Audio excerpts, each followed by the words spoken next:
Hoje é o Bate-Papo TDF de número 16, né? Nós retornando agora com a parte dos bate-papos, com amanhã também haverá live, tá?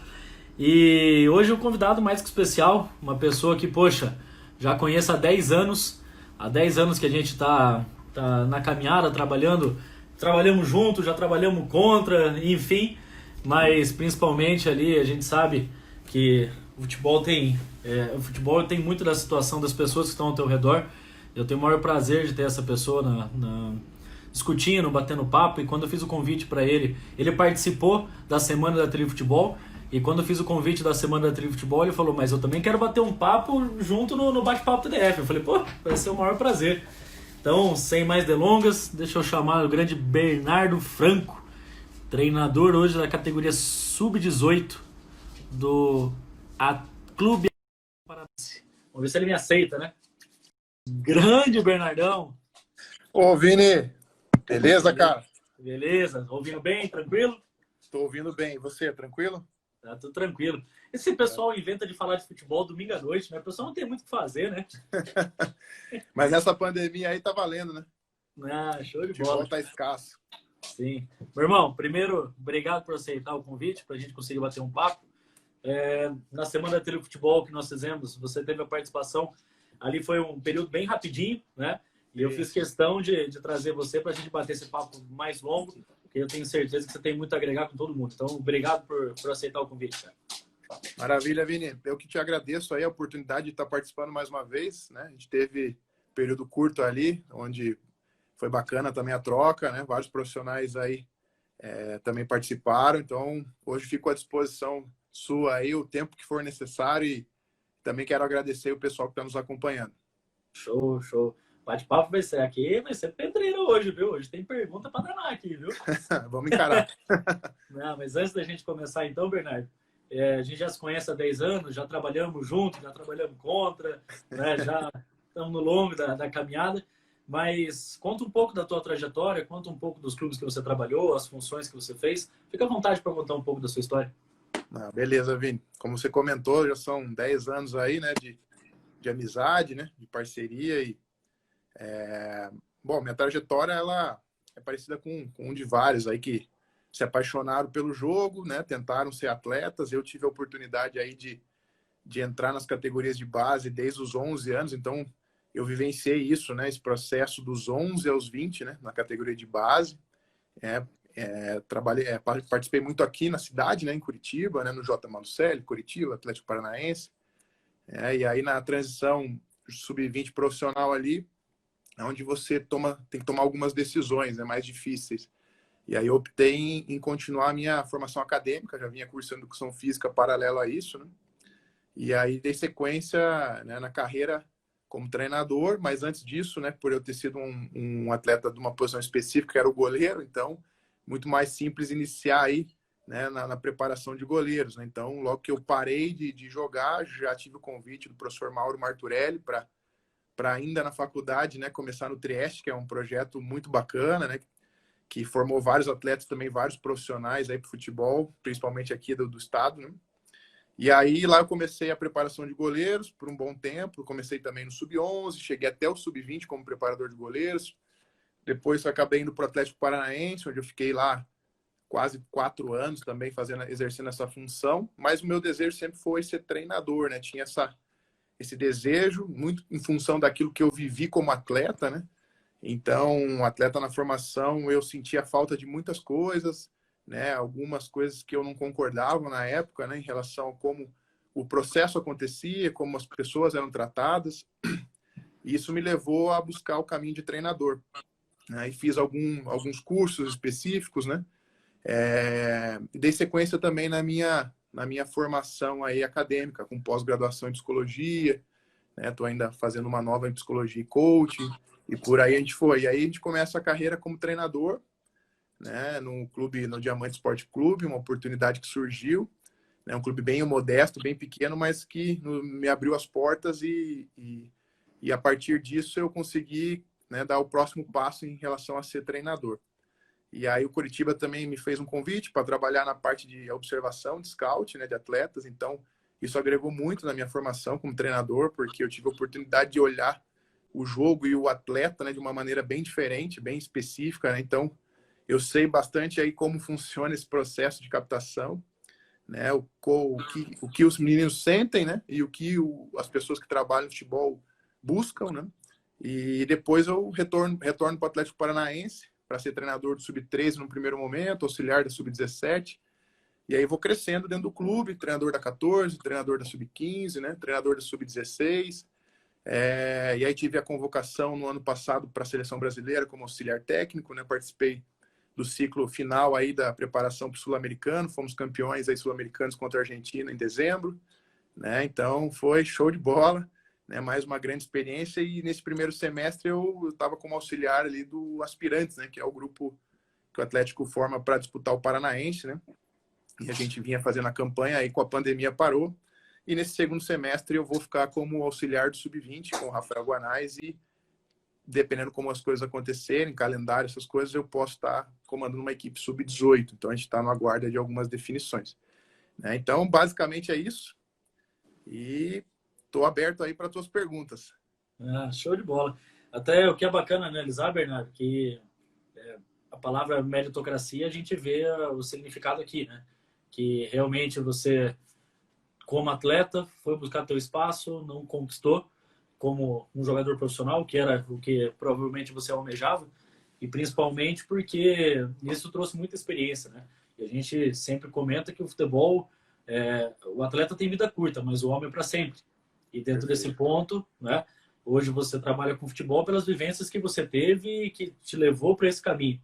E aí você começa de baixo, como todo mundo está começando, como todo mundo está aprendendo, né? Buscando informação, e 10 anos depois, eu tenho certeza que você vai alcançar voos ainda muito maiores, mas é bacana de ver onde que você já chegou e já conquistou por mérito do trabalho. Então eu acho isso muito legal, cara. Se Deus quiser, voos maiores virão e a gente está se preparando para isso, né? Mas não existe milagre, né? A gente tem que trabalhar diariamente, se esforçar, se dedicar, né? E as coisas a gente vai conquistando aos poucos, né? Eu acho que é isso que é o mais legal, né, Vini? É a caminhada, né, cara? A gente vai melhorando, como a gente já conversou várias vezes, né? Se você voltar 10 anos no tempo aí, a gente era totalmente diferente, outra cabeça. Agora, se você tinha cabelo, não era pouco, né? E é isso aí, cara. Show. Verdade, você que trabalhou ali, pegou tanto a preparação de goleiros como treinador, começou nas categorias menores também, teve experiência. Eu queria que você, hoje, até na posição que você está, você comentasse um pouco sobre a parte da iniciação esportiva e da especialização esportiva, né? Qual que é a diferença, o que se entende quanto a isso? Fala um pouquinho disso pra gente. Então, Vini, bom, vou falar no meu entendimento aqui, né? Em relação à iniciação esportiva, né? A gente sabe que anos atrás, né? Ela acontecia de uma maneira bem informal, né? Principalmente com o futebol de rua, né? E não só o futebol de rua, né? As brincadeiras de rua também, né? Porque, queira ou não, as brincadeiras de rua também nos davam bastante repertório e vivências para utilização no esporte, né? Lá na frente, futuramente. E a gente sabe que isso se perdeu, né? Por mais que a gente tente resgatar o futebol de rua, né, o que eu acho que em alguns aspectos, alguns pontos a gente até consegue fazer isso, né, no nosso dia a dia de maneira mais formal, mas tem coisas que é difícil você atingir, né, que é o ambiente, né, às vezes o mais novo contra o mais velho, né, aquela questão da competitividade, de eu ter que resolver um problema, né, então as adversidades aí do futebol de rua, os imprevistos que surgem ali de acordo com a rua mesmo, né? Então a dificuldade que tem ali para se ter um bom domínio, um bom jogo, mas eu vejo que era uma grande oportunidade para se desenvolver, né? E a gente perdeu isso. Eu vejo que alguns clubes tentam resgatar de alguma maneira isso, né? No seu trabalho. Acho importante, mas a gente sabe que na sua totalidade é difícil resgatar. E aí a gente vê o futsal entrando muito forte, né, nesse momento, nesse segundo momento. E eu acho que hoje o futsal ele é fundamental para essa iniciação esportiva, né? Eu acho que ele vai nos dar muita gama de repertório, de tomar decisão, né? Um espaço curto, tomar decisão rápida, enfim, né? A gente pode escorrer várias coisas. E eu acredito que outras modalidades também são importantes, né? Quando a gente fala em iniciação esportiva, eu estou pensando aqui dentro do meu raciocínio, dos 10 aos 13 anos ali, talvez 14, quem sabe, né? E aí depois eu vejo que já começa a entrar uma nova fase, né? Que é a fase ali do desenvolvimento, do direcionamento, né? Que a partir dos 13, 14 até os 16, talvez 17, que é onde a gente começa a focar mais, né? Numa modalidade, né? Já não dá mais para dividir tantas atenções assim, já começa até o próprio menino tomar gosto, né? Por alguma modalidade específica, como a gente está falando do futebol aqui, né? Acaba que o menino já vai sendo direcionado. A gente sabe que a partir dos 14 anos, por lei, né? Esses meninos já podem ser alojados, né? Então já começa os atletas buscarem aí seu espaço, e aí os clubes já começam a receber atletas também de outros estados, né? Alojamento e tudo mais. Então já inicia aí esse desenvolvimento, esse direcionamento. E em termos de especialização, eu acredito que isso deva acontecer, na minha opinião, a partir dos 17 anos, né? Que eu vejo que é uma idade ali entre 16, 17, não tem muito uma regra, né? Mas acredito que vai depender também muito do amadurecimento do atleta, né? Do desenvolvimento desse atleta, das experiências que ele teve nas fases anteriores. Mas acredito que se começar uma especialização antes dos 16, 17 anos é muito precoce, né? E você corre o risco, né, de atropelar os processos, queimar etapas, né? E de repente, por algum desses motivos, você prejudicar esse atleta ou, né, que esse atleta perca o interesse pelo próprio jogo, né? Enfim, ou lesões, coisas desse tipo que são muito prejudiciais, né? E eu acredito que a especialização ela se toma ali a partir dos 16, 17 anos, onde já se pode fazer um contrato profissional, né, com esse atleta, né, de maneira legal. E a gente sabe também que ali eu acho que deveria começar, né, uma cobrança por um rendimento melhor, né, os tipos de treino, né, uma profissionalização maior, né. Eu acredito que seria o ideal, né, começar esse processo, né. E aí a gente sabe que esse processo ele é contínuo, né. Então ele se dá ali nas categorias maiores, né. A gente sabe que tem atletas que são casos raros, mas acontecem, né? A gente tem algumas histórias por aí de atletas que se profissionalizam, que começam a se especializar na reta final ali, né? Com 19, 18, 20 anos, 21, enfim. Então, acho que a formação do atleta, ela é contínua, né? Mas pensando em iniciação e especialização, eu vejo dessa forma. E uma coisa que eu esqueci de comentar aqui em relação à iniciação, que eu acho fundamental a gente ter cuidado com o prazer do jogo, né? Não tirar isso do atleta, né? Tem que ser uma coisa prazerosa, né? A questão da ludicidade tem que estar presente, né? E não ter o atleta ter liberdade, né, para fazer as coisas, né? Mas de uma maneira responsável, orientada, né? Mas ter esse prazer e não ter essa cobrança de ter que ser um mini atleta, né? Não, o que é bacana que você comentou, que muitos pais acabam entrando em contato comigo e muitas vezes fazendo perguntas semelhantes, né? A primeira, meu filho tem 3 anos, você acha que é tarde para ele começar? Não, eu recebo, juro para você. Ah, meu filho tem 9 anos e o que eu devo fazer, né? Tanto quanto também eu recebo perguntas o seguinte, de pais de atletas que têm 15, 16 anos, que até têm uma experiência anterior, seja com futsal ou futebol de campo, eu tenho uma vivência e falam que é tarde para conseguir uma oportunidade. Eu já digo que não. E você vem e diz exatamente isso. É óbvio que quem já tem uma vivência maior durante a preparação das categorias de base já está um passo na frente, né? Mas 16 anos está longe dessa oportunidade não existir mais. Está bem longe disso, né? Ah, com certeza. Acho que a idade não é um fator limitante, né? Claro que quanto mais velho, mais difícil vai ficando, né? Mas não Funil, né? fica... É o funil, né? Natural. Né? A gente sabe que se você pegar aí proporcionalmente, né, é uma minoria que chega no alto nível, né? E vira profissional, né, dentro do futebol. Mas eu acho que a questão da idade ela não é um limitante, né? E a gente sabe também que vai depender também muito das oportunidades, de como que você vai aproveitar elas, né? Como você se prepara para elas. Então, Sim. eu acho assim que o cuidado que tem que ter é em relação à iniciação precoce, sabe? Eu acho que esse é um problema, porque se você erra aí, talvez o atleta não tenha mais aquele desejo ao longo desse processo, porque é um processo que ele vai ele vai sendo Desgastante. duro, desgastante, né? Porque a exigência é muito grande, a concorrência é muito grande, né?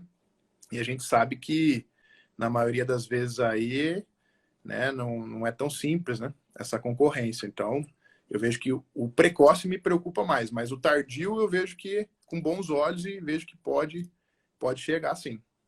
Show. Também a segunda pergunta é com base nisso, mas antes eu vou pedir para quem está acompanhando, tem um aviãozinho ali embaixo para direcionar, para quem está gostando dessa live, encaminha para 5, 6, 7, 588 amigos que vão querer estar recebendo esse conteúdo de qualidade da participação do Bernardo. Aproveita o momento, vai lá e encaminha mesmo.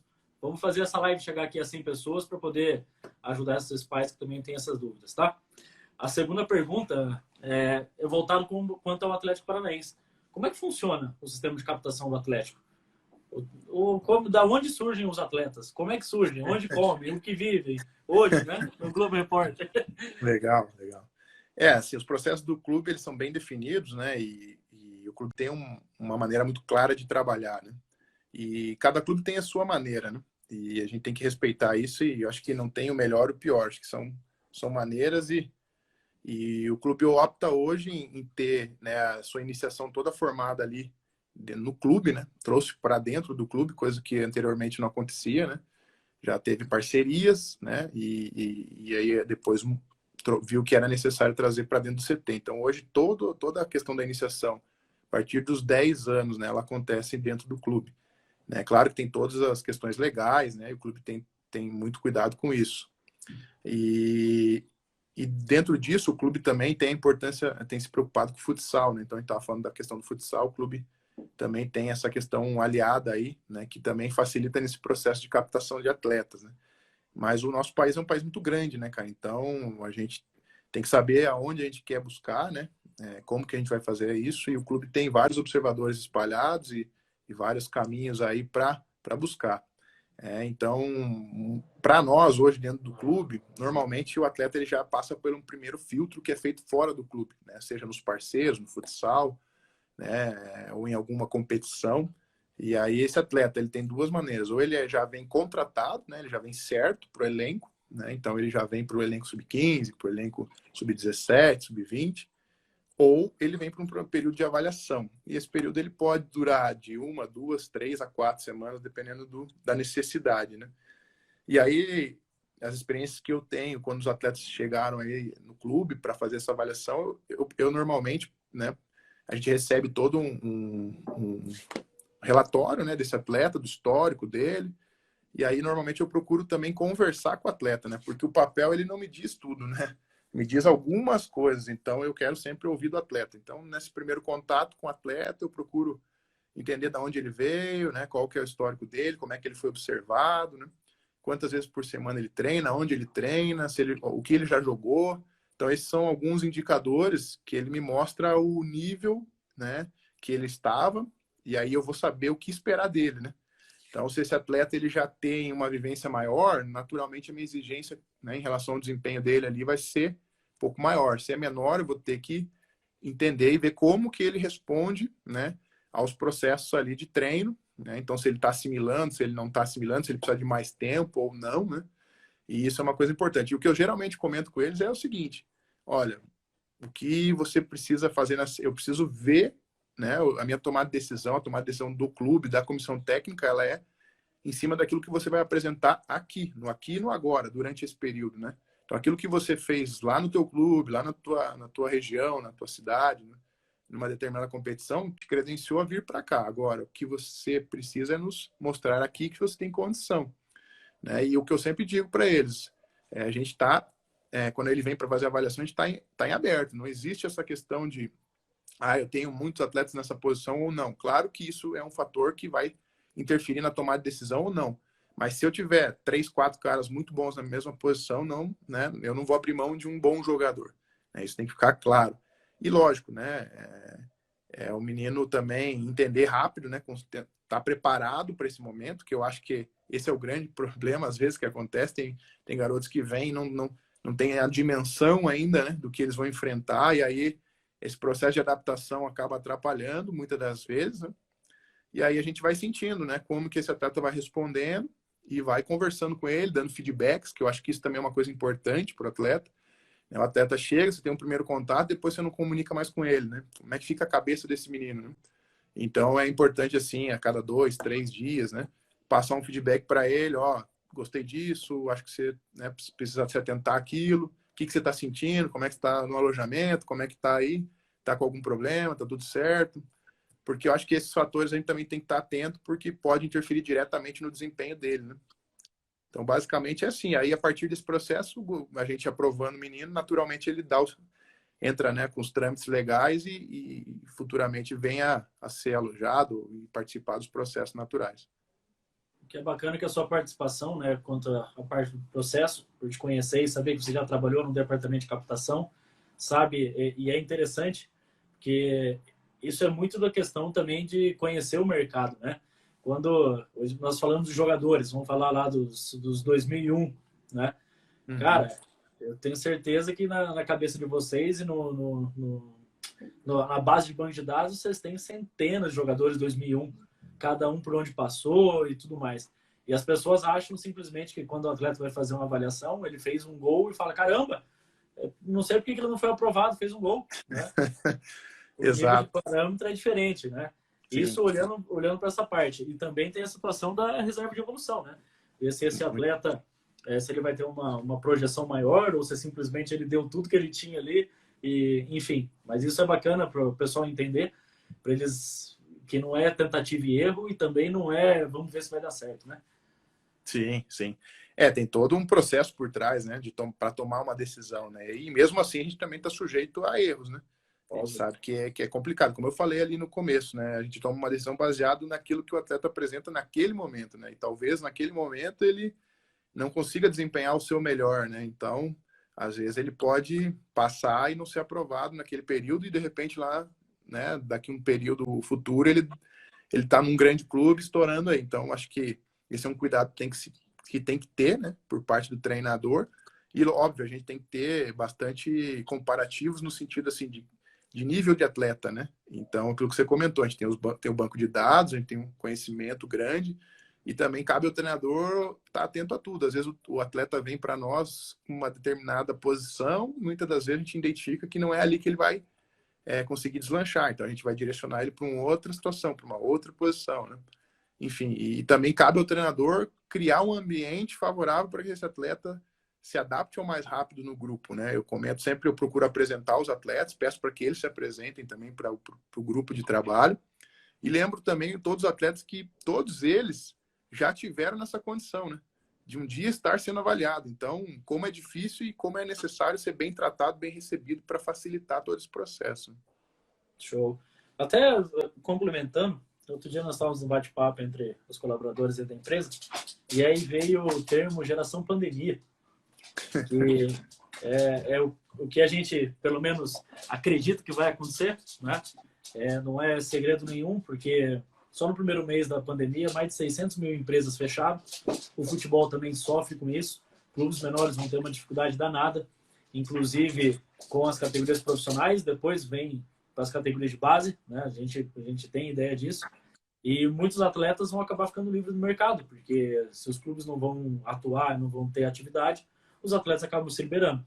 O que nós comentamos da geração pandemia é que muitas vezes esse atleta ele é um bom jogador para aquele momento, né? E para um próximo momento, talvez ele poderia estar numa outra equipe, mas o que veio de pensamento que daqui 2 a 3 anos, né, vai estar lá no Esporte Espetacular, esse mesmo atleta que foi dispensado porque um clube fechou, e ele fala, poxa, lá em 2020 teve um tal de coronavírus, rapaz, que lascou com tudo, né? E aí conta aquela história triste e tudo mais, mas aí eu comecei a bater num time de menor expressão em tal lugar, aí comecei a fazer meia dúzia de gol e hoje estou aqui na Europa, né? A Sim. gente, a gente acabou colocando isso a geração pandemia, porque é o que vai acontecer, né? Vai acontecer a troca de alguns jogadores de alguns clubes, né? Uns com mais oportunidade em um, outros com menos oportunidade em outros, então isso é fato, isso vai acontecer. A gente não viu ainda nada parecido com a pandemia, mas se traçar aí uma ordem cronológica dos fatos que pode acontecer, isso é bem provável, que aí acontece também, que é na situação de uma avaliação, né? Que numa avaliação, eu vou citar o caso do próprio Cafu, eu nunca sei se foi 9 avaliações, 12 avaliações, 19, cada um fala uma coisa, e não quer dizer que o atleta que foi fazer a avaliação que ele não presta ou não é um bom jogador. Quer dizer que para aquele momento, para aquele clube, ou para aquela situação da avaliação dele, ele não estava preparado e não era para ser. E se o Cafu tivesse desistido no meio do caminho, não teria conquistado o que conquistou, né? Não, sem dúvida. Eu acho que essa história do Cafu, ela é bem marcante, assim, né? E é muito utilizada, né? Mas eu tenho certeza que cada avaliação que ele não passou, ele tirou um aprendizado, se fortaleceu com aquilo, e aquilo foi importante para que ele fosse chegar aonde ele chegou, né?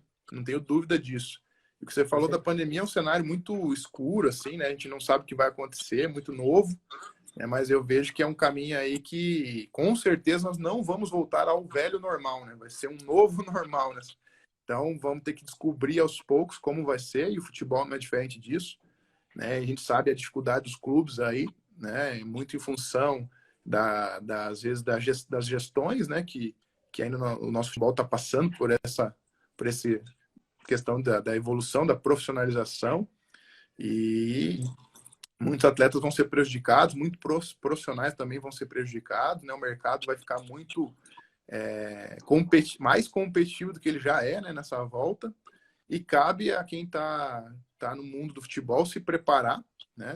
Eu digo que os profissionais que trabalham com futebol, quem não voltar melhor da pandemia, tá com o pé fora aí, porque é uma oportunidade também de você se reinventar e, né, de se preparar para o que vem pela frente, né? Já no caso do atleta, é a mesma coisa. Aquele atleta que está hoje se preparando, se dedicando, né?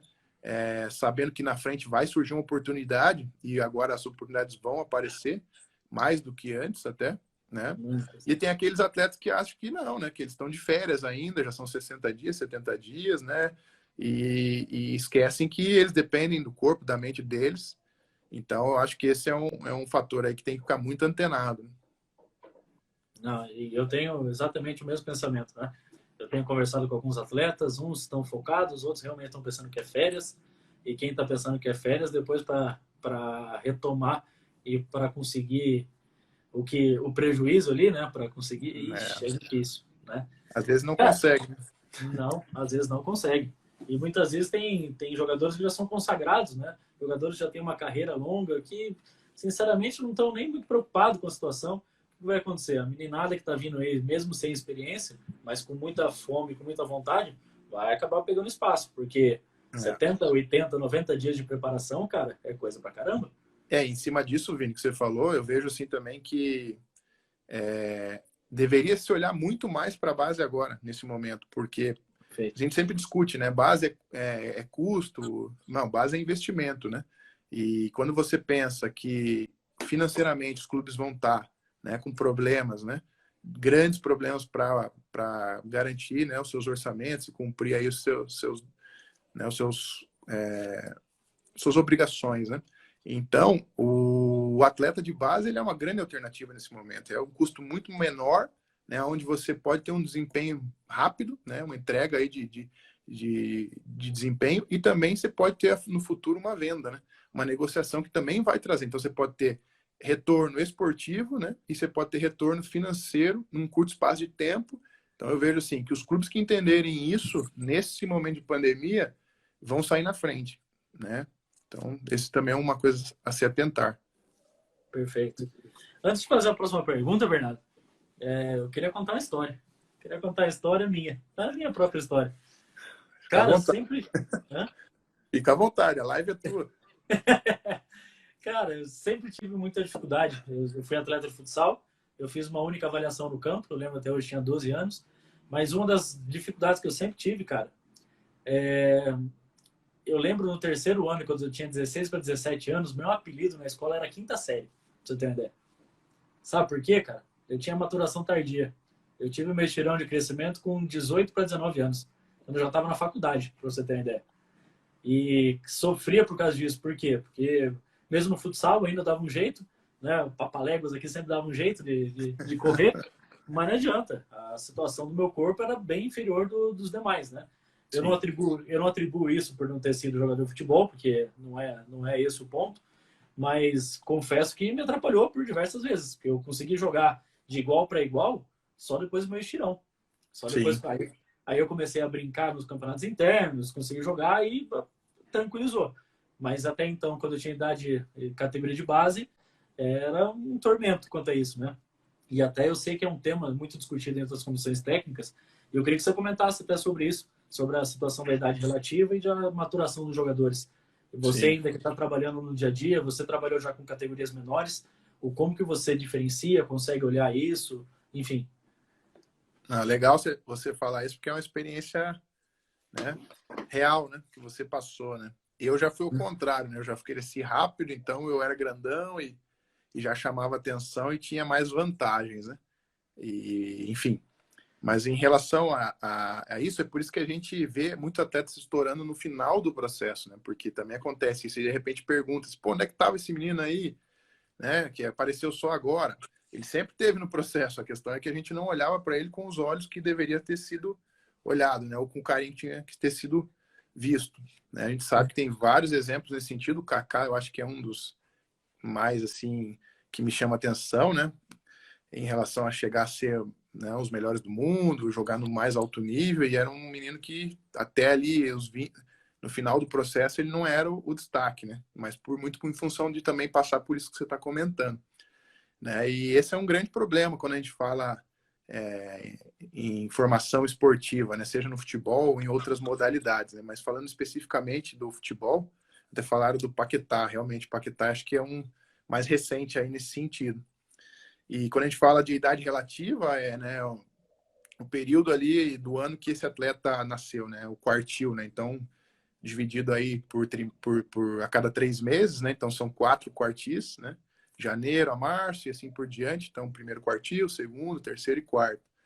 E a gente sabe que o atleta que nasce no primeiro quartil e que nasce no quarto, né, no final do ano, quase que um ano aí de diferença, né, dentro da própria categoria, da mesma categoria, né? E isso implica muito no desenvolvimento físico, muitas das vezes, né? Então, esse atleta aqui, ele é mais velho, né? Que ele nasceu antes, ele se desenvolve antes, né? Naturalmente. Então, ele leva vantagens, muitas das vezes. Não é uma regra, mas é meio natural, né? A questão também das experiências, né? Ele vive mais coisas, ele aprende mais coisas. Então, normalmente, esse atleta tende a estar na frente do atleta do mesmo ano de nascimento, porém, né, que nasceu no final do ano, né? E eu vejo que poucos se preocupam, assim, eu vejo muita coisa relacionada a isso, estudos, né? Mas na prática eu não vejo muita alternativa assim sendo testada ou uma preocupação maior. E assim, às vezes a gente desperdiça um menino talentoso, um futuro potencial, porque naturalmente ele fica pelo caminho, né? Ele não consegue entregar as mesmas coisas que os atletas mais velhos, né? Por mais que seja no mesmo ano, né?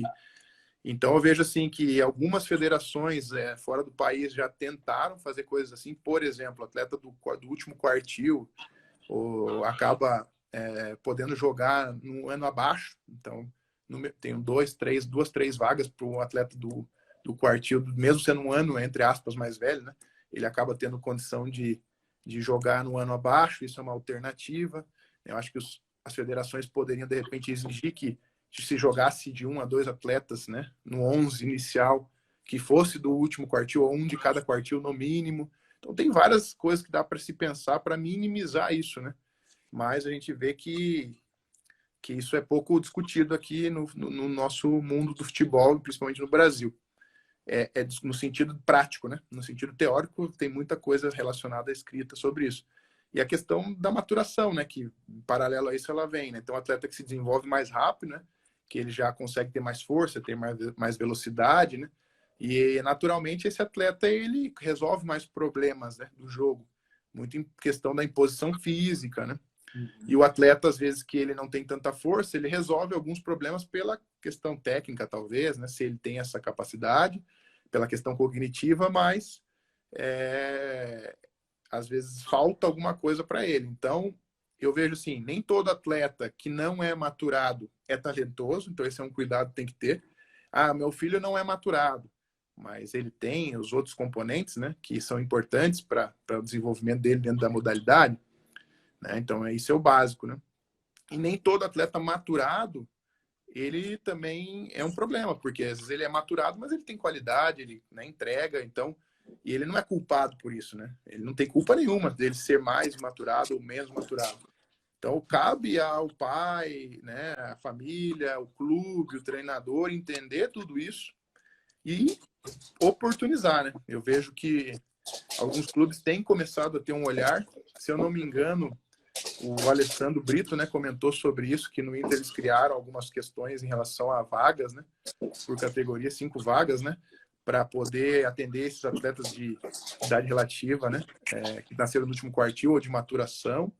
Então, achei muito legal essa ideia, né, mas eu vejo que tem que ser algo da federação, assim como, por exemplo, a Federação Paulista, se eu não me engano, exigiu que o atleta tinha que ter uma determinada participação escolar, né, uma média escolar, uma frequência escolar, para poder estar apto a jogar, se eu não me engano, tem uma questão assim no Campeonato Paulista. Então você vê que a federação também participa disso, também está preocupada com essas questões. Então eu acho que isso tem que partir, né, de outras esferas e para tentar solucionar e aumentar a possibilidade de a gente ter jogadores aí talentosos. A gente já tem vários, mas às vezes a gente desperdiça muito, porque a gente tem muita quantidade no Brasil, né? Então você pega ali o Uruguai, né? Um país pequeno, inferior, é muito menor do que o Brasil, mas tem uma revelação considerável, né? Tem outros países também nessa mesma linha. Então, pelo tamanho do Brasil, a gente poderia ser muito mais rico no sentido de estar lançando talentos, né? Eu acho que a gente é uma fábrica de talentos, mas ao mesmo tempo também a gente perde muito talento, né? Então a gente pode estar equilibrando essa balança. Quanto a isso, eu queria até comentar, eu quando jogava futsal nas categorias, ali no início, sub-7, sub-9 até o sub-11, eu era goleiro, rapaz. Eu era goleiro. E eu tinha um detalhe que eu era estrábico. Eu era vesgo desse olho aqui. E aí eu realmente via 2 imagens. E quando eu via 2 imagens, minha mãe sempre perguntava para mim, acho que minha mãe tá até assistindo, né, o bate-papo. E como é que você faz para ver? Eu falei, mãe, eu confiro uma imagem e vou. Só que tinha hora que eu acertava e tinha hora que não. Mas eu contei isso. Eu fiz uma cirurgia quando eu era bem novo, quando eu fiquei com aquele tapa-olho, joguei no gol de tapa-olho, era meio maluco, não era muito sério das ideias. Aí teve um dia que, um pouco antes da competição, era um paranaense que ia ter, eu fui conversar com o treinador e falei assim, o negócio é o seguinte, não quero mais ser goleiro, porque lá na minha escola eu sou jogador de linha, eu sou um dos melhores jogadores da turma, não quero mais ser goleiro. Aí ele falou, tá bom. E aí eu não fui pra competição, porque ele me convocou. A única vaga que tinha pra você era goleiro, você não quis? Era goleiro, cara, e eu lembro até hoje. É meu amigo, a gente já fez até coisa junto. Ele falou, cara, como goleiro você era o melhor. Agora, na linha, você teve que... Mas eu queria comentar 3 coisas sobre isso, até, Bernardo. Uma que a grande dificuldade também, eu lembro quando eu era menor, eu ia pro hospital a cada 30, 45 dias, porque eu não gostava de comer, cara. Então, a cada 30, 45 dias, eu desidratava, tinha que ir pro hospital tomar soro. Então, já tinha dificuldade da maturação tardia. Tinha dificuldade que não comia. Eu lembro até hoje que meu pai enfiava a farina pastoral e biotônico Fontona, né? Você vai ter que comer isso aí. Eu lembro até hoje, né? Mas eu lembro como minha mãe aí corria para cima e para baixo comigo por causa disso. Eu lembro de ter ido no médico e aí eu fiz o teste da mãozinha. E quando eu fiz esse teste, a minha maturação deu 3 anos de diferença. Só para você ter uma ideia. Esse é o primeiro ponto. O segundo ponto, né? Mãe, você está assistindo, peço perdão. Eu nasci em novembro. Significa que eu sou fruto do carnaval. Entendeu? e é bem isso mesmo. Não era para eu estar aqui, né? Mas sou fruto do carnaval. Então eu tenho essa dificuldade. Além de ter tido a maturação tardia, ainda de ser do último quartil, ser de novembro. Sim. Né? Sim. E o terceiro ponto que eu queria comentar quanto a isso, nós já jogamos bola junto, né? Você sabe da qualidade que eu tenho, né? Ah, você foi uma vítima do processo, né, cara? Você foi vítima. Você foi uma vítima. Rapaz, aqui é qualidade, você sabe. Né? Show. Quer complementar alguma coisa? Não, acho que podemos seguir aí, cara. Vamos dar sequência, então. Vamos embora.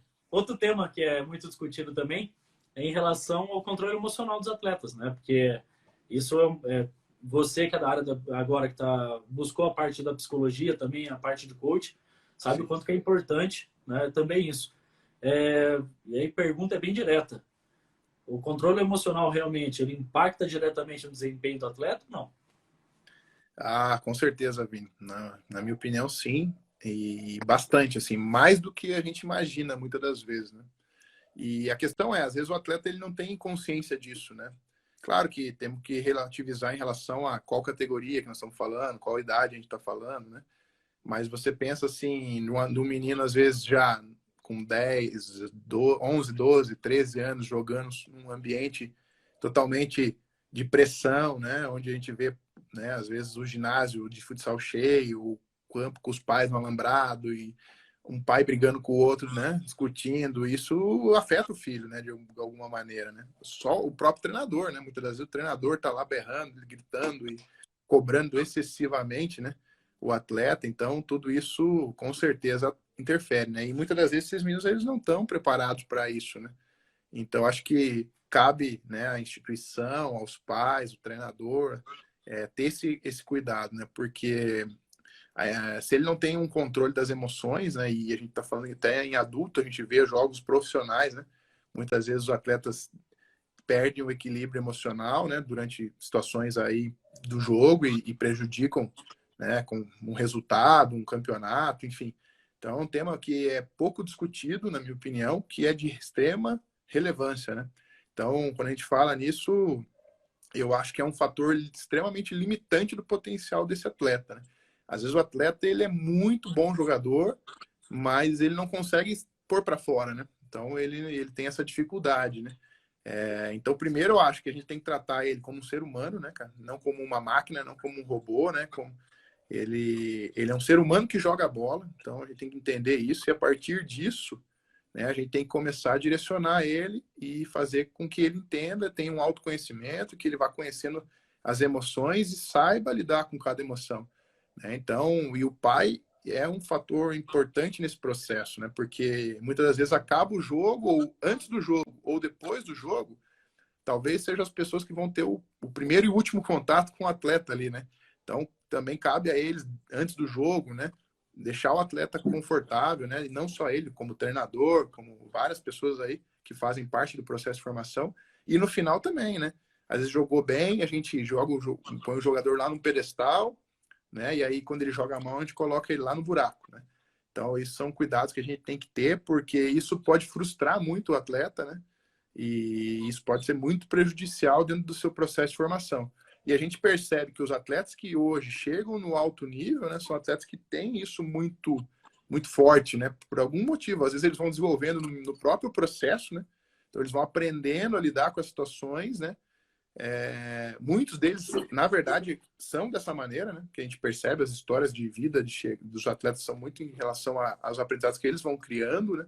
Ou das dificuldades que eles já tiveram e aí, né, é mais uma questão no futebol que daí eles superam, né? Mas hoje os clubes têm percebido isso, os treinadores têm percebido isso e têm começado a se preocupar. Eu acho que isso aí é treinável, né? Acho não, tenho certeza que isso é treinável, né? Dá para se melhorar muito, né, nos próprios ambientes de treino, né, com a comissão técnica e também com os profissionais da psicologia, né, que trabalham nessa área de coach, que podem fazer um trabalho de assessoria, né, dentro do clube ou fora do clube, que vão fazer com que esse atleta consiga ter mais equilíbrio, mais controle das suas emoções e deixe que isso interfira menos, né, no seu desempenho, né? Então, o processo ali que a gente comenta, né, o processo normalmente ele se dá dentro do jogo, né, do atleta perceber, interpretar, decidir, executar, né, uma ação, né? E essa ação pode ser com bola ou sem bola, né? E a gente está falando de um jogo muito complexo e imprevisível. Só que antes disso tudo, vem a questão emocional. Então, se ele está, né, com algum problema nesse sentido, ele vai ter algum bloqueio que vai atrapalhar ele nessas outras vertentes e com certeza ele vai errar em algum aspecto ali relacionado a isso, né? Então, cabe ao treinador trabalhar isso, cabe ao pai tentar minimizar isso, né? E cabe também aos clubes se atentarem e buscarem dar o suporte necessário dentro disso, né? E uma coisa que eu vejo assim que fica muito evidente, né, em relação ao controle emocional é quando acontece um erro, né? Quando o atleta erra, normalmente isso é um gatilho muito forte, né, para o atleta. E aí, assim, o atleta tem consciência do que ele errou, né? E às vezes o treinador vai, pá, aperta ele, cobra, né? Alguns exageram até demais, né? Não que não tenha que ter a cobrança, né? Tem que ter também, é importante. Né? Aí o pai aperta ele, cobra ele, né? Aí ele mesmo já está se cobrando, então é uma carga emocional muito forte, né? Então, às vezes, a gente não se atenta a isso e o menino começa a, pô, eu não quero errar. E se eu não quero errar, eu não vou arriscar. Só que se eu não arriscar, eu também não vou fazer nada diferente, eu vou ser comum, né? Se tocar a bola de lado, fazer uma coisa simples, nós temos um monte por aí. Né? Então, aí ele começa a se omitir. E aí ele começa a jogar para não errar. Só que o jogar para não errar não basta, não serve. Né? Então, o futebol é um jogo de possibilidade e probabilidade. Né? Então, eu tenho que ter várias possibilidades, eu escolho as certas, eu aumento a minha probabilidade de atingir o resultado, o êxito. E aí, esse processo do erro está totalmente conectado com isso. Né? Então, eu vejo que esse é um cuidado que tem que se ter. Né? Você comentou e eu queria até complementar com duas coisas. A primeira é que o jogador realmente ele vai do céu ao inferno numa semana, né? Ele faz um jogo ruim e depois é cobrado, vai para escanteio. Aí precisa ficar um tempão para conseguir recuperar a vaga e jogar. E ainda mais for goleiro. O goleiro, então, é mais difícil ainda, né? Porque o goleiro joga um e aí é complicado. Mas, ao mesmo tempo, acontece ao contrário, né? Que um jogador, ele leva uma vida inteira para da noite para o dia ele ter um sucesso de ir bem num jogo e ser endeusado, né? Então, isso acontece muito. E conseguir ver essa diferença do comportamento emocional não é fácil. E outra situação que eu queria comentar, até uma das aulas dessa semana eu estava falando sobre o Bernardinho, e o Bernardinho é o meu maior ídolo no esporte, cara. Não é nem futebol. Esse é fenômeno. E eu tive o prazer de jantar com ele, cara. Eu tremia para falar com o cara. Poxa, ninguém no futebol hoje, se eu sentava, conversar com a pessoa, mas com o Bernardinho, e aí eu tive essa pergunta para ele, né? Eu fiz essa pergunta.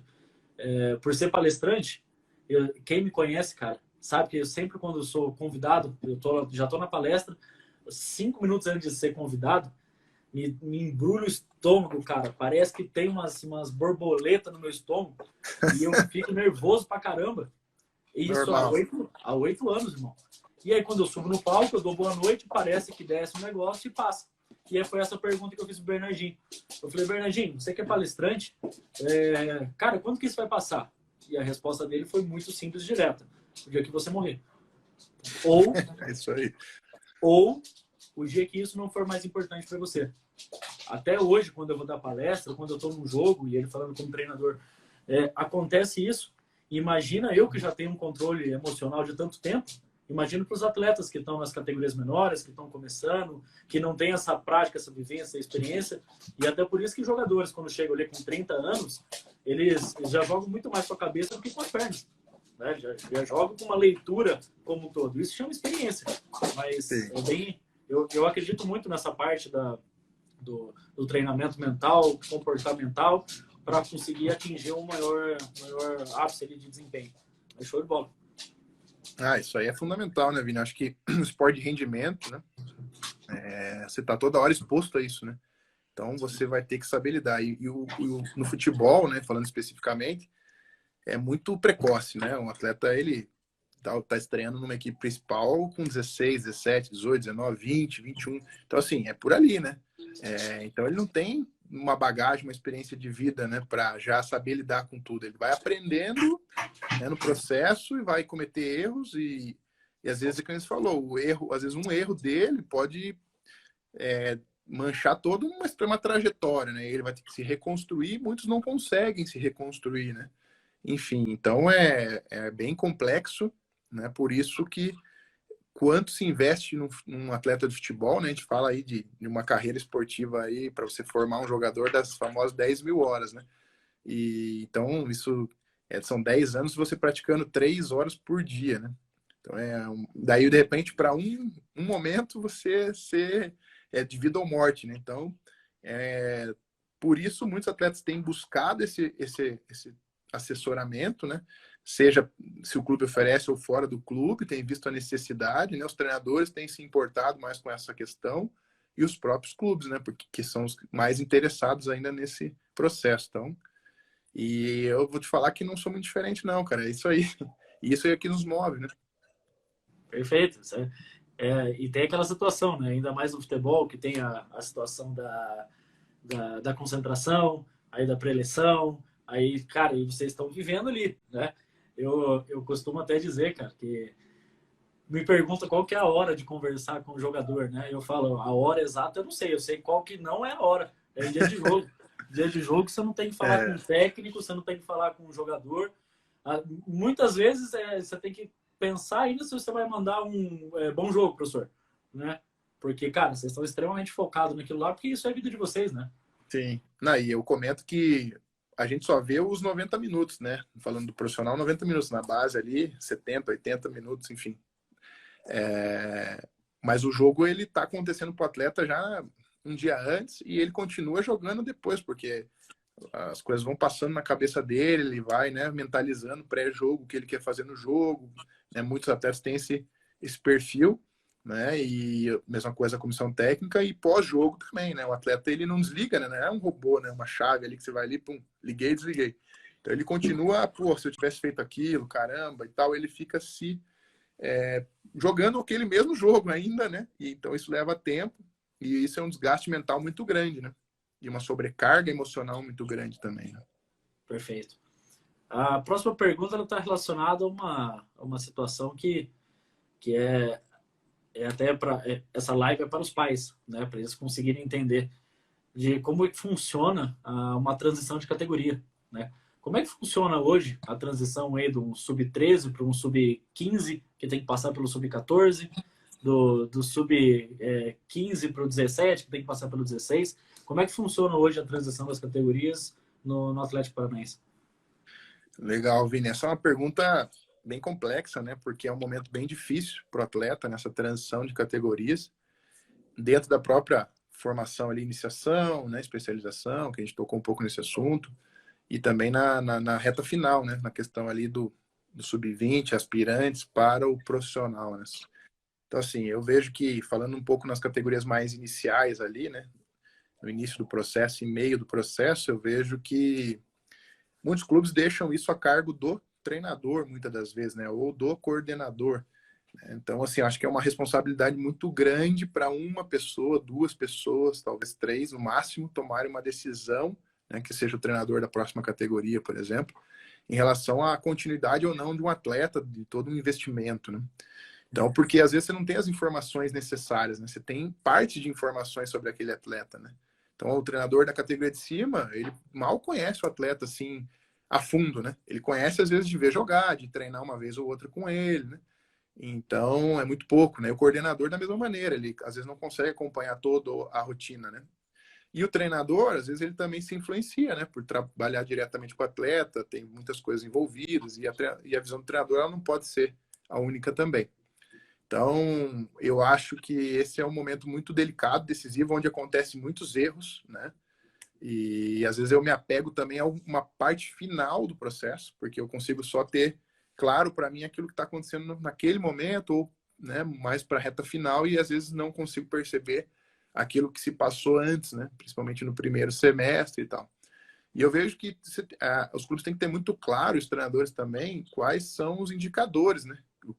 E não é só o rendimento, claro que o rendimento lá dentro de campo é o que vai mais.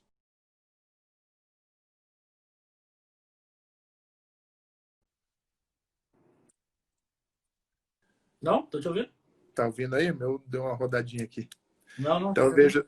Então, beleza. E eu vejo assim que são várias áreas que também tem que estar participando dessa tomada de decisão, né? Então, departamento de fisiologia, departamento social, educacional, né? Essas áreas da psicologia, eu vejo que são fundamentais, né? Para que a gente possa também tomar a melhor decisão. Então, primeiro, eu preciso avaliar esse meu jogador ao longo de todo o processo que ele está comigo na categoria, né? Não só na reta final. Então, como que eu vou avaliar? Eu preciso criar indicadores, né, de desempenho. Então, eu vou balizar a minha tomada de decisão em cima disso. E também vou complementar essa tomada de decisão em relação a essas outras áreas, também são fundamentais. E aí, por que eu digo isso? Porque entra aquela questão que a gente estava falando sobre a idade relativa, sobre a maturação, né? E aí, às vezes, o atleta que jogou mais, ele vai ter mais vantagem nesse momento, o mais velho vai ter uma certa vantagem. E também entender como é a visão do treinador de cima, né? Para que ele também possa opinar, né, daquilo que ele viu. Então, vejo que teria que ser uma coisa mais nesse sentido, né? E eu vejo que ali no clube a gente tem conseguido cada vez mais ter esses indicadores, cada vez mais ter pessoas de outras áreas participando nessa tomada de decisão. Erros vão acontecer, né? Com certeza, mas a gente vai minimizar. E na dúvida, cara, eu sempre comento, na dúvida, procura dar mais tempo para o atleta, sabe? Mais 6 meses, né? Para que ele possa, de repente, ter mais uma oportunidade. Porque às vezes é o que falta para o atleta, né? Aquela transição. E tem muito jogador também que, dependendo da idade que a gente está falando, esse atleta ele tem uma mudança de uma chavinha ali que ele dá um start e ele acorda para o processo, para a vida. E aí faz toda a diferença se 6 meses ou não, né? Então eu vejo que deveria acontecer assim. Já na questão profissional, já é mais complexo, né, cara? Os clubes que têm as categorias de transição, que são as categorias ali de sub-23, já minimizam mais esse problema, né? Porque ela tem essa categoria, né? Ela já consegue ali preparar esse atleta. Às vezes é um detalhe ou outro que faltou na formação que você consegue ainda ajustar para transitar ele para a equipe profissional. Mas às vezes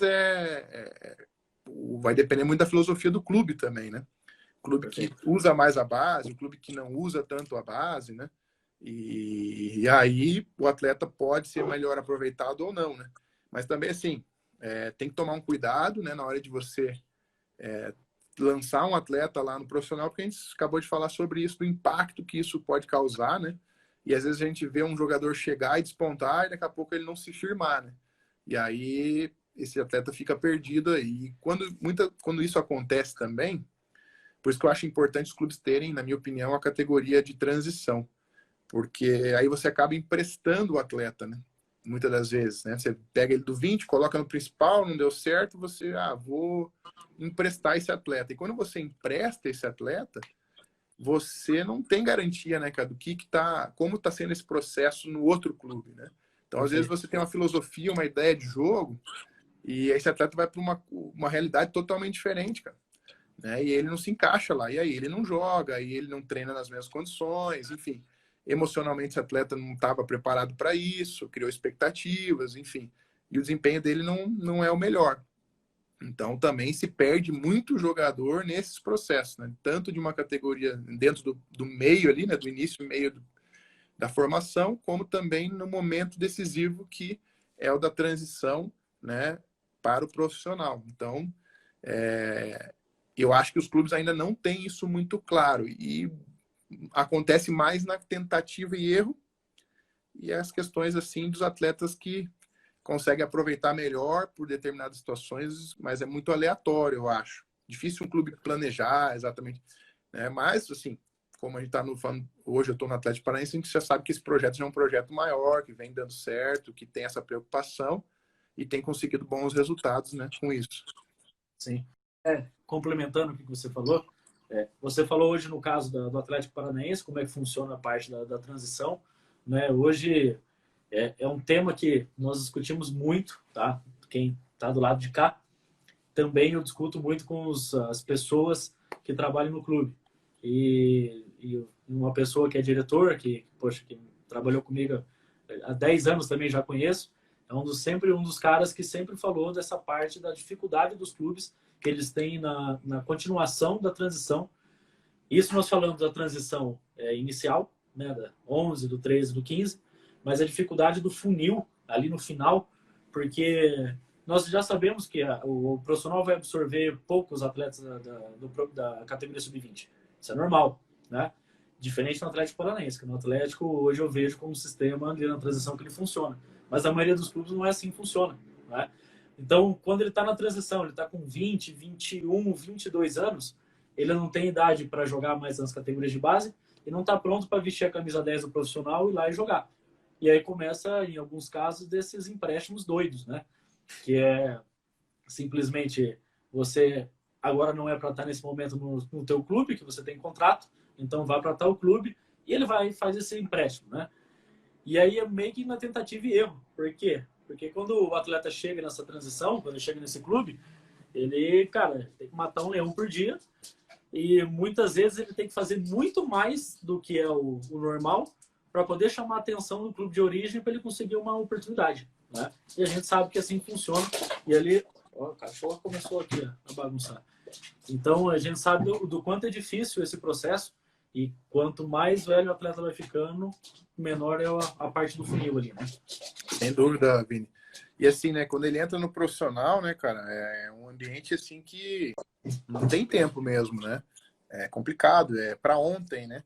E ele tem que resolver o problema muitas das vezes. E ele entra num ambiente que ele não viveu muito e também aonde ele vai competir com caras muito mais experientes do que ele, né? E isso já dificulta bastante, né? Então eu vejo que, por isso que eu falei, pós-pandemia, né, como a importância vai ser desses atletas estarem antenados a essas oportunidades e os clubes também de potencializarem os caras da base, porque, né, questão financeira e tudo mais. Então, eu vejo que esse pode ser uma coisa que possa mudar o olhar, né? Eu acredito que, num primeiro momento, essas categorias de transição vão sofrer, né, porque é um custo, e nesse momento o custo os clubes vão ter que reduzir, mas para um segundo momento eu vejo que pode ganhar força e os clubes vão se atentar cada vez mais com isso, né? E tem a situação também da transição de um atleta de 17, 18 anos para a categoria principal, né? Que eu vejo o seguinte: a partir do momento que um atleta ele vai para a categoria de cima, ele não está pronto 100%, mas ele não pode mais ser considerado um menino. Porque se ele for considerado um menino, jogador de categoria de base, ele não tem que estar no profissional, ele tem que estar na base, né? E aí o futebol brasileiro muitas vezes não dá tempo desse jogador ele amadurecer para ele poder mostrar o futebol dele. Sim. Então, e também não tem um processo dessa de inserção, né? Você primeiro vai lá, eu não conheço o clube que tem um processo quanto a isso. Você vai passar um mês treinando profissional, depois vai pegar 3 jogos que você vai ficar no banco, e depois, agora, menino, agora você está pronto para ir para o jogo. Não existe isso, né? É muito da questão do momento, e o atleta tem que, não interessa, se ele tem 17 ou 18 anos, a cobrança em cima dele vai ser a mesma do que tem 35, né? Exatamente. E, Exatamente.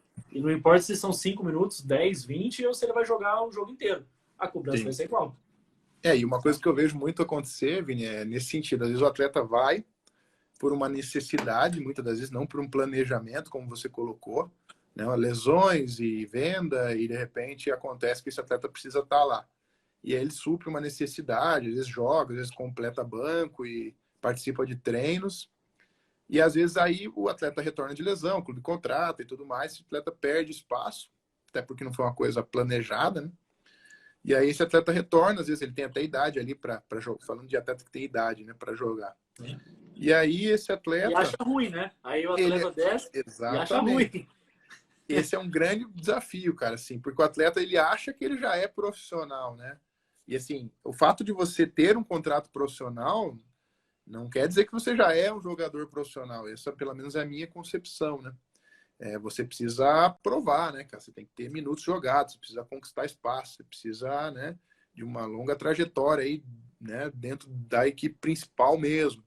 E aí é difícil, cara, você trabalhar a cabeça do atleta, que ele tem que voltar, que ele tem que continuar, né? E ele precisa ser uma referência para os que ficaram, né? E aí entra o trabalho do empresário, entra o trabalho da família, né? Junto com o treinador, com o próprio clube, de fazer o menino entender isso, né? Mas é muito complexo, né? E também aquele atleta que às vezes ele está no elenco, mas ele não está sendo utilizado, né? Então, o que ele está fazendo, né, nesse período? Muito deles acaba assim, treina menos, né? Porque é natural, né? E não se preparam, né? Acabam vivendo a vida mais extra-campo do que a vida dentro de campo, né? Que não conseguem enxergar um desafio, né, tão próximo, e aí a oportunidade aparece. Esses caras não estão, né, não estão preparados para isso. Também vejo acontecer bastante, né, nesse momento de transição. O atleta às vezes até vai para completar elenco, para se preparar para um próximo passo, mas aí acaba perdendo o foco do que realmente interessa, né? Então é um desafio, cara. Sim. Bernardo, próxima pergunta é polêmica, tá? Vamos lá.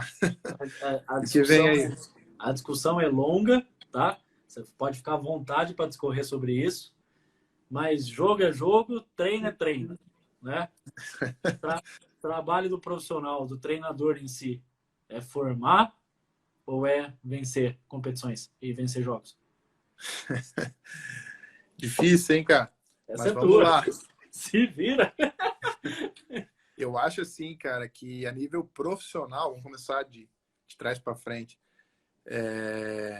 Profissional, cara, eu acho que assim, o resultado ele tem uma importância muito grande, né? E tem que ter mesmo, né? Porque é investimento, é visibilidade, né? Então, eu acredito que o resultado ele é importante nesse momento, muito mais do que na base, não tenho dúvida nenhuma disso, né? Só que assim, mesmo você tendo essa preocupação por vencer, né? Existe o como você quer vencer, né? E assim, depende, claro, do clube que nós estamos falando, da filosofia que nós estamos falando, né? Tem que levar em consideração tudo isso para se discorrer sobre esse assunto, né? Mas o atleta também, cara, ele é um ser humano, né, meu? Então, eu não posso querer vencer a qualquer custo, né? A qualquer maneira. Então, eu também tenho que entender e, assim, parte também é uma equipe, né, cara? É um coletivo, né? São ideias, e cada um, a gente tem várias histórias de vida ali, então a gente tem que respeitar tudo isso, né? E todo mundo tem que entender o objetivo maior, né? E o objetivo maior, muitas das vezes, ele passa por conquistas, né? Passa por vitórias, né? E agora, isso aí tem que estar alinhado com os propósitos, né? Eu não posso colocar isso à frente de tudo, né? E quando a gente daí vem vindo para a formação, como eu falei, eu acho que tem algumas categorias que já é necessário se cobrar um pouco mais, né, em relação ao desempenho. Naturalmente, eu tendo um desempenho melhor, né, eu estou mais próximo das vitórias, né?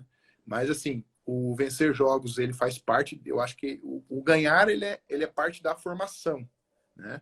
Mas ele não é o todo, na minha opinião, né? Então, porque às vezes a gente vê gerações campeãs na base, né? Mas que poucos atletas chegaram no profissional. Então, se isso aconteceu, alguma coisa estava errada dentro desse processo, né? Na minha opinião. Então, e às vezes a culpa pode ser, tem várias coisas, né? Pode ser do treinador, pode ser do próprio clube, enfim. Porque quando a gente fala de geração, a gente fala é um trabalho do clube, né? O clube que faz a captação, é o treinador que faz, né? São vários treinadores que participam do processo, vários profissionais, né? Da comissão técnica, das outras áreas de suporte. Então, o clube tem que estar muito antenado, né?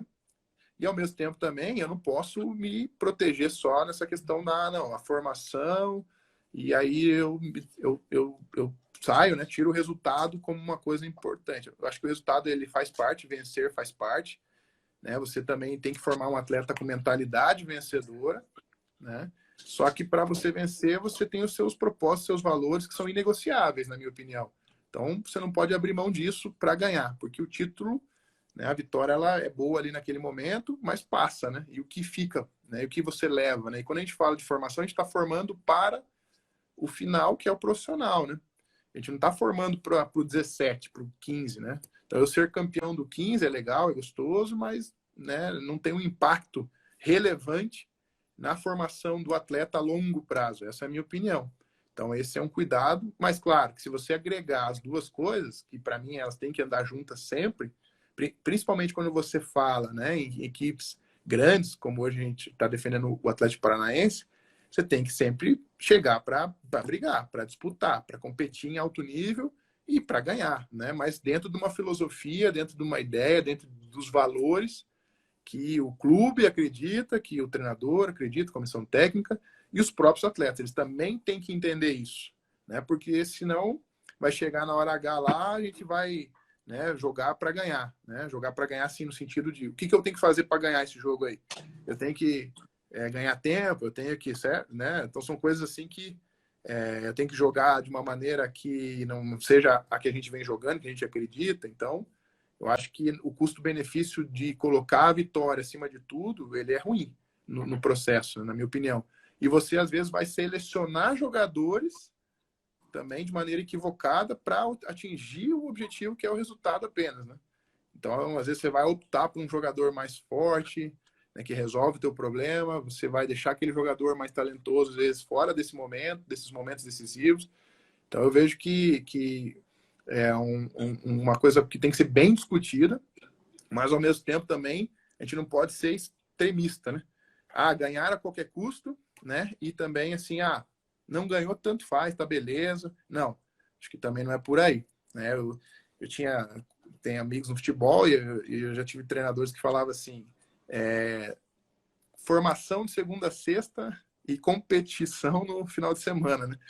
Então, acho que, assim, tem que tomar um cuidado quando a gente fala isso, porque às vezes a gente esquece tudo que a gente trabalhou durante a semana e a gente não trabalha para o jogo, assim, na base, na minha opinião. Você não pode trabalhar só para um jogo, né? Diferente do profissional, né? Na base você trabalha, o teu objetivo é outro, é muito maior do que um jogo, né? Do final de semana. Então, eu ganhar um jogo faz parte, né? Mas como eu vou ganhar? Como eu vou preparar?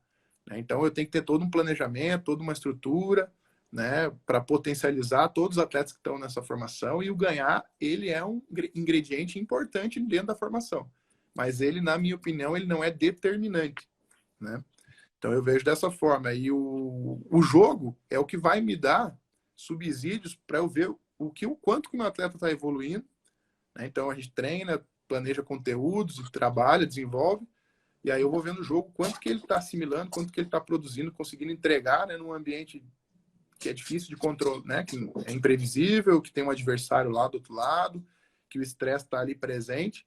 E o jogo também vai me dar respostas daquilo que eu preciso continuar desenvolvendo, né? Então, acho que a dependência do treino do jogo ela é muito grande uma da outra, né? E é isso. Espero que tenha respondido aí minimamente. Respondeu até melhor do que eu esperava, cara. Na verdade, isso, por mais que tenha na parte do DNA do treinador, que ele faça a opção por querer formar ou querer ganhar, isso tem que vir de, como você falou, de filosofia do clube que está trabalhando, da instituição. Tem que vir uma ordem de cima. Uma ordem de cima do seguinte, eu não acredito muito que tenha como separar essa parte de formar e ganhar. Eu não acredito nisso. É a mesma coisa que você separar um ser humano na parte pessoal e profissional. Você não consegue fazer isso. Não tem como. Eu de segunda a sexta eu sou o profissional. E de sábado a domingo eu sou essa pessoa. Sou o pessoal. Eu não acredito muito nisso, né? Mas tem que estar alinhado tanto o pensamento do treinador quanto de quem comanda. Porque se não for o mesmo pensamento, às vezes o treinador acha que está fazendo um excelente trabalho de formação, realmente preocupado com todos os índices, com todas as performances dos jogadores, sendo que quem está lá em cima está sendo pressionado porque no final de semana não ganhou o clássico sub-15. Né? Exato. Então, e isso acontece muito, por isso que tem que estar alinhado. Também eu não acredito muito, né, que aconteça quando a parte de cima, a diretoria pensa de uma maneira e o treinador vai querer ficar batendo contra o que é de cima. Porque senão ele vai arrumar problema. Ele vai arrumar um problema e não é uma coisa muito legal, né? E saber separar também a questão ali da ambição e ganância, né?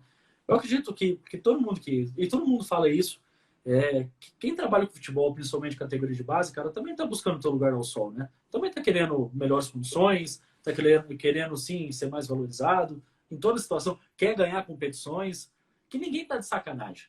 Ninguém está ali porque quer sacanear ou porque, eu escuto isso. Aquele treinador não colocou meu filho para jogar porque ele está de sacanagem com meu filho e está favorecendo o outro. Cara, não é isso. Todo mundo está buscando, tanto os jogadores estão buscando melhores condições, quanto os profissionais também, né? E saber separar a situação da ambição e ganância. Porque a ambição é você querer mais e melhor. A ganância já é qualquer custo, qualquer preço. Aí independe de quem está na tua frente, depende do que você precisa fazer, você vai lá e faz, né?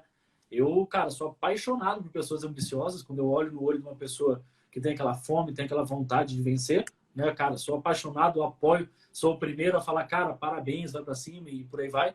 Mas eu detesto pessoa gananciosa, porque uma pessoa gananciosa no teu grupo, acabou a brincadeira. Ela contamina todas as outras, né? Não, sem dúvida, Vini. Você tocou num assunto que é importante, assim, para complementar a resposta, que é justamente, assim, essa questão de estar alinhado, né? Ter um alinhamento em relação à instituição e o treinador, a comissão técnica, né? Os próprios atletas, os pais entenderem isso, porque às vezes o pai vai assistir o jogo e fica cobrando e claro que ele está no direito dele em alguns momentos, mas né, às vezes ele está também passando uma informação que não é aquela informação, né? Enfim, e às vezes o treinador né, tem que tomar um cuidado para não colocar, né, as suas preferências, as suas, né, questões aí à frente do processo, né? E ao mesmo tempo também não ficar refém do processo. Então, acho que o treinador tem que ter esse equilíbrio dentro dessa situação. E assim, a vitória, né, cara, ela é muito prazerosa, ela é muito importante na formação do atleta, mas ela também esconde muitas coisas, né, cara? Então, tomar um cuidado, né, com esse olhar que às vezes fica cego, né, no sentido de só querer ganhar não estou falando que não tem ganhar, a gente já falou sobre isso aqui, mas tomar esse cuidado, porque às vezes uma derrota, às vezes um tropeço, né, uma situação, ela nos traz muito mais aprendizados do que uma vitória, né, e às vezes a gente vence um jogo, cara, às vezes eu já vivenciei isso, já vi muitos amigos assim, ganhou, mas não foi legal, cara, não foi prazeroso, não foi bacana, não era aquilo, entendeu? Mas ganhou, te dá um respiro, né, ainda mais dentro da realidade do futebol, que às vezes, né, por mais que a gente fale do ideal, a gente tem que entender o que é real, né? O ideal é uma coisa, o real é outra, né? Então, quando a bola rola ali, às vezes as coisas não são tão iguais ali do que foram faladas fora das quatro linhas, mas eu vejo dessa forma, né? Porque os títulos passam, as vitórias passam, mas o ser humano continua, o atleta continua, cara, e não adianta eu ser campeão do 15, do 17, do 20 e não conseguir entregar o atleta na equipe principal, que é o principal objetivo do nosso trabalho, né? Quando a gente fala de formação. A bola não entra por acaso, né? Não. Show. Próxima pergunta quanto ao seu método de trabalho, né? O que você entende como modelo de jogo? E aí a pergunta que eu faço quanto a isso, em relação a perfil de atleta, a como que você trabalha, modelo de jogo em si que você acredita ser interessante. Vamos debater um pouco sobre isso. Esse é um tema bem amplo, assim, né, Vini? Em relação ao modelo de jogo, o Atlético Paranaense tem uma ideia de jogo muito clara, assim, né? Só que ela nos deixa também, assim, muito à vontade, né? Para desenvolver também coisas que a gente acredita, né? Mas, lógico, a gente tem os norteadores aí de toda a ideia de jogo, a gente participa também dessa construção desse modelo de jogo, né? E o treinador, para estar numa instituição, hoje ele tem que acreditar naquilo, né? Então, se eu não tiver alinhado com aquilo, se eu não acreditar naquilo que o clube pensa, né? Fica difícil, né? Porque aí vai ter conflito, né? E a gente não vai estar falando a mesma língua. Então, parte do princípio que, né, o treinador está alinhado com a instituição, ou a instituição não tem um modelo de jogo, né? E aí ela deixa na mão do treinador para que ele desenvolva isso. Mas eu acho sempre importante o treinador ter clareza, né, e passar isso para quem está acima dele, né? Para que fique bem claro, assim, porque senão o meu coordenador, o meu diretor vai assistir um jogo e de repente ele olha lá e não é nada daquilo que ele acredita, né? E aí já temos um problema muito grande, né? Porque no jogo é o produto final, né? Daquilo que a gente está desenvolvendo, né? Então, eu vejo que primeiro precisa se ter esse direcionamento, esse alinhamento em relação ao clube e às pessoas que estão coordenando esse processo, com o treinador e comissão técnica, né? Mas eu, assim, vejo que existe uma discussão hoje muito grande, assim, no sentido, né? Jogar propondo, jogar reagindo, né? E talvez, assim, a gente tenha passado por um processo pós a Copa ali de 2014, onde a gente teve aquele trágico 7-1, que talvez preocupou muito, né? Eu acho que, assim, parece que o brasileiro se preocupou, eu digo eu também, né? Eu fazendo uma reflexão, parece que a gente se preocupou muito, assim, pô, precisamos aprender a defender, né? A tática defensiva. A gente melhorou muito, assim, os nossos jogos, nossas equipes, nossos jogadores, para defender, né? E a gente conseguiu organizar mais os processos de treino relacionados à organização defensiva e tal. E aí a gente começa a entrar numa nova fase que a gente vê a necessidade de organizar os processos ofensivos, né? Porque a gente ficou muito aquém, assim, do talento, né? Do jogador brasileiro, ele decide, ele cria, ele, né, é um jogador ousado e tal. Só que ele também não tinha esse comprometimento defensivo que eu falei. E aí a gente foi para um outro lado, na minha opinião. E agora a gente está encontrando esse equilíbrio, né? Então eu vejo assim, hoje é fundamental, né, cara, um treinador ter uma ideia de jogo que seja equilibrada, né, cara? Porque o jogo ele vai te exigir isso. Então vai ter um momento que eu estou atacando, que eu estou defendendo, que eu estou fazendo as transições do jogo. Então não adianta eu ser muito bom numa fase e ser, né, mais ou menos em outra fase. Então, até para que o meu jogador entenda, né? Eu vejo assim, que o jogador precisa ser formado para jogar o que o jogo pede, né? Então, o jogo vai pedir eu atacar mais organizado, mais posicional, eu tenho que saber fazer. O jogo vai pedir para que eu faça ataques mais rápidos, né? Ou jogue mais em transição, talvez, em determinado momento do jogo. Meu atleta tem que saber fazer, né? Minimamente. A mesma coisa defender. Vou defender alto, né? Uma pressão mais alta, vou defender mais baixo. O atleta tem que estar capacitado para fazer isso. Até porque quando a gente fala de formação, a gente tem que fazer ele vivenciar várias questões, né? Então, além das maneiras ali das circunstâncias de jogo, né? Também posições diferentes, né? Em plataformas táticas diferentes, para que ele tenha o mínimo assim de noção de vivência, para que no momento que ele chegue lá no profissional, que eu não sei onde ele vai jogar, né? Eu penso assim, que eu vou formar ele hoje para o Atlético Paranaense, mas amanhã ou depois esse atleta ele pode ir para outro clube. E é importante que esse atleta chegue nesse outro clube tendo as mínimas condições de jogar o jogo que esse clube pretende, né? Que esse treinador pretende, enfim. Então, quando eu falo em formação, eu tenho que dar uma gama muito grande para ele de conhecimento do jogo, né? E isso é uma coisa muito aberta, né? É um desafio muito grande, né? Claro, mas eu vejo que esse é o caminho para mim, né? E não ficar limitado a jogar de uma determinada maneira simplesmente, né? Aí eu acho que isso vai ser mais a nível profissional, né? Porque daí vai ter uma ideia muito mais clara e esse atleta tem que estar apto a jogar, cara, em qualquer situação, né?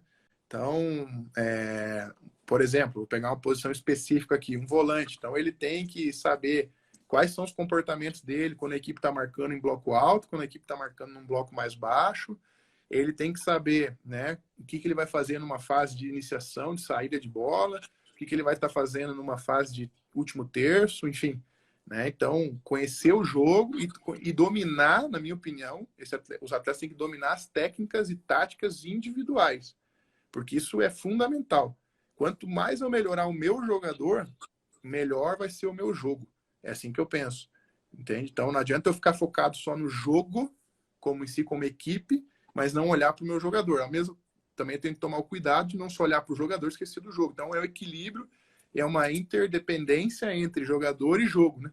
Porque o jogador precisa do coletivo para conseguir jogar, mas ao mesmo tempo, quanto mais o meu jogador tiver domínio das ações técnicas e táticas individuais, melhor ele vai conseguir produzir, né, e potencializar o coletivo, e o coletivo vai potencializar esse atleta.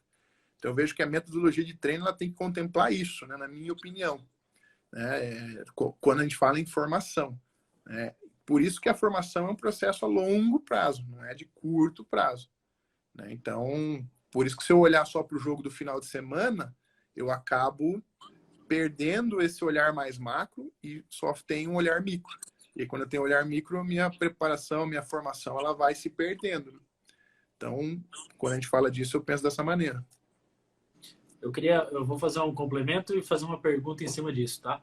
O complemento que eu nunca escondi isso, eu sempre gostei muito de assistir os jogos do Atlético Paranaense nas categorias de base, independente se no 15, 17 e 20, porque eu não sei como é o nome exato, mas uma característica que eu gosto é o volante ele pega a bola e dá no lateral. Aí ele vai lá e chega próximo da lateral. O lateral devolve a bola nele. Aí ele dá no extremo. Ele encosta perto do extremo, o extremo joga a bola para ele, ele joga a bola pro meia, sabe? E esse dois toques na bola que vai fazendo, é difícil fazer isso nas categorias de base, né? Porque tem que ter um entendimento no jogo como um todo. Mas isso é característica das três categorias principais ali da base do Atlético. Isso que eu acho muito legal. Esse era o complemento. Eu gosto de ver esse estilo, né? Mas a pergunta é voltada contra o sistema tático, que aí talvez pode ser uma pergunta polêmica ou não, né? Mas fica à vontade também. Você acredita, porque tem clube no exterior principalmente, que eles colocam uma padronização no sistema tático desde a categoria sub-11 até o profissional, né? Que tem que seguir na mesma linha de trabalho, que eles entendem que a filosofia é que você precisa formar jogadores nas categorias de base para conseguir entregar para o profissional. E ele precisa entender como a categoria principal funciona, e isso é instituição, isso não é o treinador profissional que vai falar como que ele vai fazer, que isso também é outra parte do assunto, mas se você concorda com isso, né, na situação da padronização. Eu, na verdade, assim, Vini, eu já concordei com isso em algum momento lá atrás, né? Assim, num primeiro momento, mas depois, com o passar do tempo e o desenvolvimento, assim, dessa ideia, eu vi que não me faz tanto sentido, sabe? Por quê? Porque, às vezes, dentro do processo de formação, que é um processo longo, né? Eu vejo que você limita algumas possibilidades, né? Então, por exemplo, você jogar com uma linha de 4 defensiva, você jogar com uma linha de 5 são coisas diferentes. Você construir com uma linha de 4, você construir com uma linha de 3 são coisas diferentes. Mas o que eu vejo assim, o que é o mais importante dentro do processo são os conceitos, né, de jogo, né? Então, os conceitos eles têm que estar bem claros, bem definidos, né, e bem desenvolvidos, né, ao longo do processo. Agora, a estruturação que eu vou utilizar para aplicar os conceitos, eu acho que ela pode ser variável, né? Claro que, assim, ela tem que ter uma lógica, né? Assim, que vai favorecer mais, uma plataforma ela vai favorecer mais um tipo de jogo, né? Um jogo mais vertical, um jogo mais posicional, enfim. Aí vai depender muito do que eu vou optar. E eu acho que pode ser questão estratégica também, em alguns momentos. Na formação, nem tanto, né? Mas eu vejo assim, por exemplo, quando eu jogo com lateral, a exigência do lateral ela é uma. Quando eu jogo com ala, já muda um pouco, né? Então, eu vejo que isso é interessante. Eu jogo com extremo, né? Se eu jogar só com o meu extremo aberto, talvez eu esteja limitando ele dentro de um processo de formação, que ele não vai ter liberdade de flutuar e jogar em alguns determinados espaços, né? Se eu jogo só com ele com o pé invertido, é um problema também, porque eu vou induzir ele a fazer muitas vezes a mesma coisa e não vou dar um repertório maior para ele. Então, são coisas assim que eu vejo que podem ser mais prejudiciais, né, de você jogar só numa plataforma tática, do que benéficas, né? Agora, você também trocar toda hora a plataforma, talvez seja ruim também. Então, acho que você pode, dentro do processo de formação, ter um planejamento aonde eu vou utilizar determinada estrutura. E, claro, isso tem que levar em consideração também muito a característica dos atletas que eu tenho, né? Porque às vezes eu quero fazer jogar com uma linha de 3 ali e eu não tenho os atletas para fazer isso. Aí eu vou começar a improvisar. E a gente sabe que a improvisação, ela nunca, né, vai chegar no mesmo nível da especialização. Então, eu tenho que tomar um cuidado, às vezes, de não querer improvisar só para atender uma necessidade. Então, eu tenho que levar em consideração, né, o que o clube pensa, as características dos meus atletas, mas eu não vejo isso como determinante, Vini. Sinceramente, não vejo, né? Eu acho que até pode ficar maçante, cara, ao longo do processo de formação. O jogador jogar só naquela mesma plataforma, sabe? Sim. E eu tenho visto, assim, como tendência, cara, em alguns jogos aí, né, fora do país, uma variação maior de estrutura tática, assim, sabe? Uma variação maior. Assim, então, eu vejo equipes mudando de jogo para jogo, né, às vezes de temporada para temporada. Então, eu entendo que os benefícios são maiores se você deixa isso em aberto, sabe? Não vejo que isso é determinante, não. E Eu reforçando, né? também Reforçando, eu acho que acredito. os conceitos, né? Os Sim. conceitos são mais importantes de jogo do que isso, né? E você comentou das nossas categorias aí, né? Jogando e tal. A gente já vem há anos tentando implementar uma maneira de jogar, né? Que é de ter a bola, de fazer um ataque, né, mais posicional, no sentido de organizar, né, nosso ataque, mas com liberdades, né? O atleta tem a liberdade de posição, né, também, e de ocupação de espaço, interpretação de espaço, de interações, né? E esse é um processo que vem crescendo no clube e está sendo bem legal. Mas é bonito, cara. É bonito de ver as categorias de base do Atlético Paranaense jogando, principalmente por isso. E eu sempre reparo nisso. Estou assistindo um jogo do Atlético Paranaense, taca a posse de bola, o volante sempre faz esse tipo de atividade, de ação. Eu falo, caramba, cara, que top. E uma coisa assim que eu acho interessante a gente discutir, só para reforçar o que nós estamos falando, cara, assim, a essência do jogo é a bola, né? Então, todo mundo que joga futebol quer ter a bola, né? Quer jogar com a bola, não sem a bola. Apesar de futebol ser um esporte, você joga muito mais sem a bola do que com a bola. Mas eu tenho quase certeza que 99% aí, se você perguntar para os atletas, eles vão sentir muito mais prazer em um jogo que eles têm que ser os caras que têm a bola. E, a partir disso, assumir a responsabilidade de propor o jogo no sentido de ter que criar situações para fazer os gols, para ganhar do adversário. Então, eu vejo que eu só ter a bola também é um problema. Às vezes é um problema, né? Para a equipe que não tem as ideias bem claras, né? E ter a bola por ter a bola também não é isso que nós estamos falando aqui, né? É ter a bola como meio para chegar lá e marcar o gol, né? Atingir o objetivo do jogo sempre. A próxima pergunta, agora são duas perguntas em uma. No primeiro momento, fora treino, fora jogo, o que é feito? O que os atletas acabam fazendo? O que as comissões técnicas acabam trabalhando, buscando de informação? E também, agora também nessa situação do período de pandemia, né, que está totalmente, todo mundo tendo que se reinventar, os clubes tendo que inventar novas maneiras, o que o Atlético Paranaense está fazendo? Então, primeiro, o que é feito fora treino e jogos em situações normais, né, tanto com a comissão técnica quanto com os jogadores, e o que está sendo feito agora no período de pandemia? Cara, legal a sua pergunta, porque o que o clube tem se preocupado muito é com o que o atleta tem feito com o seu tempo pós, né, treino, né, pós-jogo, né? Então, a gente sabe que não muito distante ainda acontece, e é uma coisa que é cultural, né? Os atletas, eles jogam o videogame deles, né? Eles saem no shopping, passear, mas, assim, eles pouco aproveitam esse tempo, assim, de uma maneira mais produtiva, né? Então, o clube oferece aulas de inglês, né? O clube tem tido algumas preocupações, assim, até em termos de recreação e lazer, né?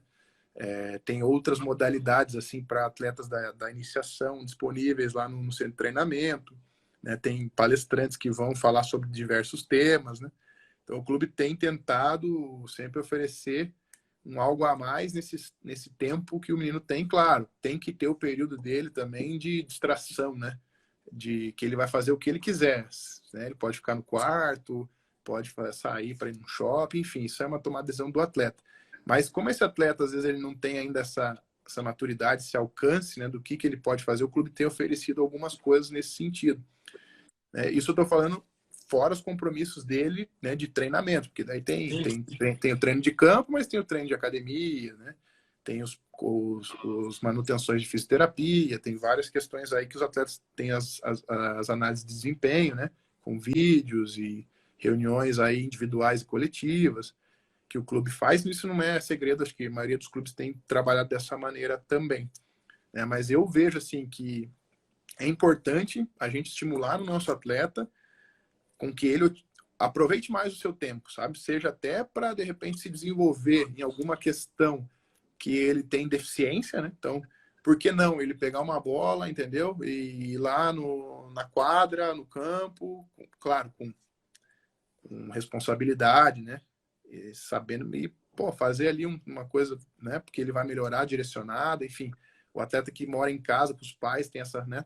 Não fica no CT, ele tem essa questão, né? De poder estar em casa e treinar, né? Porque às vezes são muitos atletas, né? Dentro de uma categoria.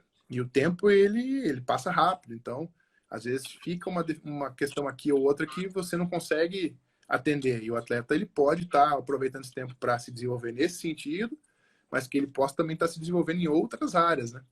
Então, eu vejo isso como muito importante e que os atletas aproveitem melhor esse tempo, né? Que eles ficam de concentração, né? Que é o momento que eles têm aí disponível. Claro, sem criar muito desgaste assim, mental também, né? Porque senão isso interfere no próprio treinamento, no próprio desempenho deles. Mas eu acho que dá para equilibrar essa balança aí. E em tempos de pandemia, né, cara, tem sido um desafio muito grande.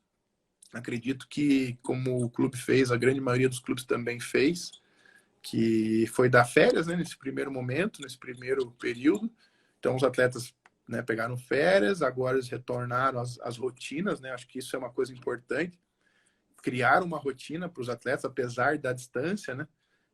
Eu acho assim, a distância ela é um fator que limita, mas a gente não pode perder a conexão, né, com o atleta, entre os atletas e a comissão técnica. Acho que isso é fundamental tá sempre mantendo, né?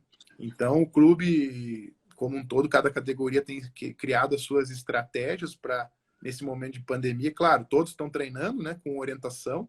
Alguns têm mais condições de treinamento, outros têm menos condição de treinamento, mas todos, né, estão sendo orientados a treinar e estão sendo supervisionados, né, de alguma maneira, para minimamente manter, né, o seu condicionamento para um provável retorno, em breve, né, se Deus quiser. E a gente começou também a observar a necessidade de manter eles cognitivamente ativos, né? Então, reuniões gerais, reuniões em grupos, com análise de jogos, com bate-papo, com troca, né? Com tarefas de seriados para que eles possam assistir, trazer um feedback, né? Então, a gente tem criado várias estratégias nesse sentido para que o atleta ele comece também a ser mais parte da sua formação, né? Que ele não fique refém só da comissão técnica e do clube dar a tarefa para ele e ele ser um simples executor da tarefa, né? Então, isso é uma questão que eu acho que é fundamental, né? Fazer o atleta compreender o processo para que ele se sinta mais parte da sua formação, né? Então, eu acho que esse é um grande, talvez, ganho que a gente pode ter pós-pandemia, os atletas, porque assim, que nós estávamos conversando anteriormente, se o atleta, nesse momento, ficar em casa, achar que está de férias 60 dias, a hora que ele voltar, ele vai sofrer muito com isso, né? E principalmente os atletas que estão na reta final de formação, principalmente, né? Mas aquele atleta, eu sei que tem atletas hoje que trabalham em 2 períodos, que estão colocando do bolso deles personal trainer para treinar, né? Para complementar o trabalho. Eu sei que tem atletas que estão estudando pra caramba o jogo, estão lendo, estão se dedicando nesse sentido. E com certeza esses caras vão voltar muito melhores do que eles saíram, né? Porque aquilo que eu falei, quem não voltar melhor depois da pandemia vai perder espaço, né, cara? E o mundo do futebol, não só o do futebol, o mundo em si, né? Ele é muito competitivo, né, cara? Então, esse é um cuidado que tem que ter. E uma coisa que eu acho que tem sido positivo, se é que tem, né? Se dá para tirar coisas positivas, é muito em função da visão de mundo desses atletas, cara. Porque eu tava percebendo, assim, isso me incomodava muito, me incomoda muito ainda, que os caras são alienados do que acontece, né? Muitas das vezes. Eu ia falar justamente isso, mas continue. Então, os caras são alienados, né? Os caras vivem no mundinho deles ali, né?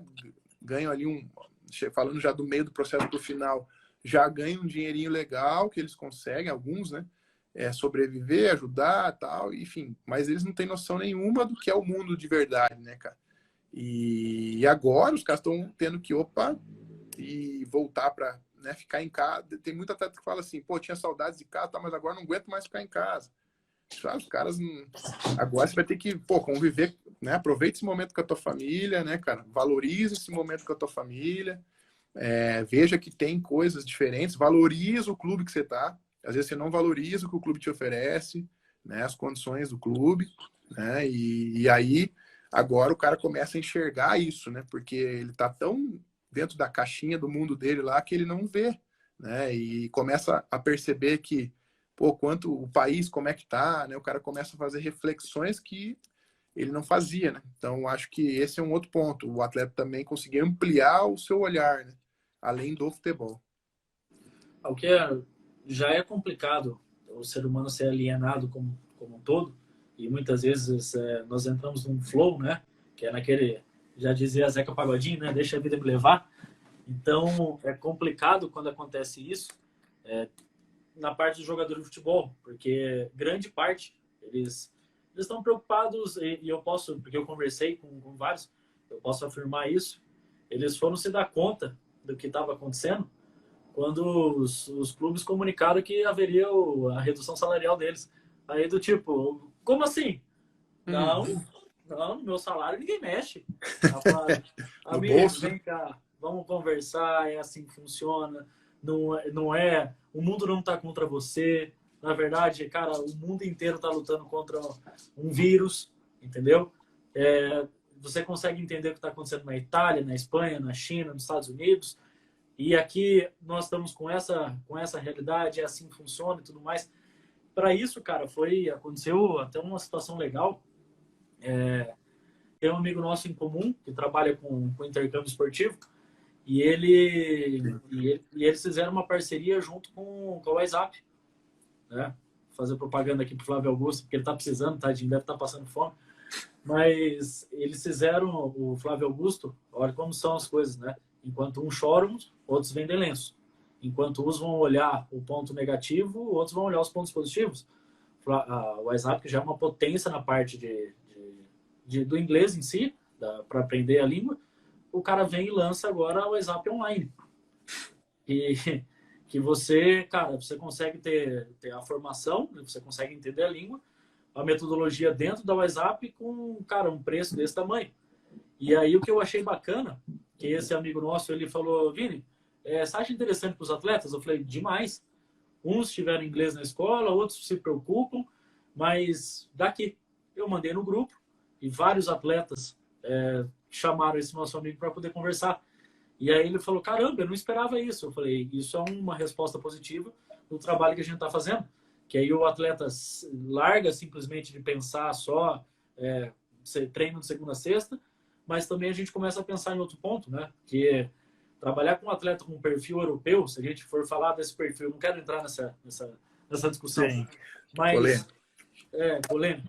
Mas um atleta, podemos talvez não traçar um perfil exato para ele jogar na Europa, mas dá para traçar um perfil do atleta que não vai jogar na Europa. Né? Com certeza. Que é o atleta alienado, que é o atleta que não sabe o que está acontecendo, que ele não tem entendimento de jogo. Cara, aí a lista vai grande, né? Sem Mas dúvida. isso eu achei muito bacana, porque tem uns que vão aproveitar o período de pandemia para evoluir, tem outros que, na verdade, vão ver que vão ficar para trás e isso se chama seleção natural. É assim que funciona, né? Perfeito, Vini. A seleção natural vai acontecer, já acontece, né? Já acontece e agora vai ficar mais evidente ainda, né? Com tudo isso que está acontecendo. E é legal essa iniciativa, assim, de você levar para eles isso, né? Porque às vezes os caras não vão procurar isso, né? Mas você levando já desperta o interesse e eles começam a ver a necessidade, a importância disso. Como você bem falou, né? Não consigo afirmar um perfil para jogar lá, mas também para não jogar eu consigo te deixar bem claro aqui o que não fazer, né? E aí, assim, uma coisa que eu vejo que pode acontecer muito, cara, é também o resgate pela paixão do jogo, né? Porque os caras começam agora a ficar sedentos por voltar, né? Então, assim, tinha gente que estava assim, tal, agora pô, eu quero voltar, eu quero jogar, sinto falta. Então, assim, até nisso a gente vai ter, né, um ganho no sentido de resgate pelo desejo, pela paixão do jogo e da valorização de ter esses momentos, né? Porque estava tão, né, o mundo, né, como um todo, estava tão assim, né, maluco e corrido, que agora fez a gente dar uma freada, pensar, respirar e espero que todos, né, isso é um desafio para todos nós, que a gente consiga voltar muito melhor do que a gente estava andando aí, caminhando, né? Teve um atleta que é do meu convívio diário, cara. Ele me ligou falando assim, ô Vina, nunca te pedi nada, Vina, me ajuda aí. Eu falei, o que você precisa de ajuda, irmão? Pô, não dá pra você arrumar uma pelada clandestina aí pra jogar? Porque eu tô com vontade. Eu falei, vai, para de encher o saco, cara. Aí é duro. É isso, porque os caras estão, né, com aquela vontade. E quando voltar, né, não vai, uma coisa que dá para afirmar que nunca vai ser como era antes, né? Isso, Sim, tudo vai ter que ser readaptado, mas vai ser uma nova realidade, né? sem dúvida. Bom, a última pergunta técnica. Caramba, quase 2 horas de bate-papo, cara. Pô, tempo voa, Não, bate-papo bom é assim, ó, e mantivemos uma constância da galera acompanhando, show de bola. Que bom, que bom. Última pergunta técnica, tá? E Beleza. bem relevante para quem está acompanhando a gente, porque eu acho que tem muito a ver até com a dúvida dos pais que tanto acompanham a gente. E assim, eu até peço desculpa para as pessoas que acabam mandando pergunta para a gente, porque a maioria das perguntas que acabam mandando para nós são de novas pessoas que estão aqui junto com a gente na trilha do futebol. E nas outros bate-papos, que eu até vou passar depois o link para vocês do YouTube, tem bastante conteúdo que responde direto essa pergunta de maneira clara e específica o quanto que você tá perguntando, né? Então, se a gente entra aqui num perguntas e respostas que vocês estão mandando, aí a gente não consegue ser objetivo e ser direto, tá? Então, até por isso eu já peço desculpas. E a pergunta é o seguinte, a última, né? Como é a relação, você como treinador, com a família, com o empresário, com o clube, contigo? Como é que funciona essa relação? Então, Vini, eu acho que isso também passa muito pelo clube, né? Hoje o Atlético Paranaense ele é um clube onde a gente tem pouco contato com a família do atleta, né? Com o empresário do atleta.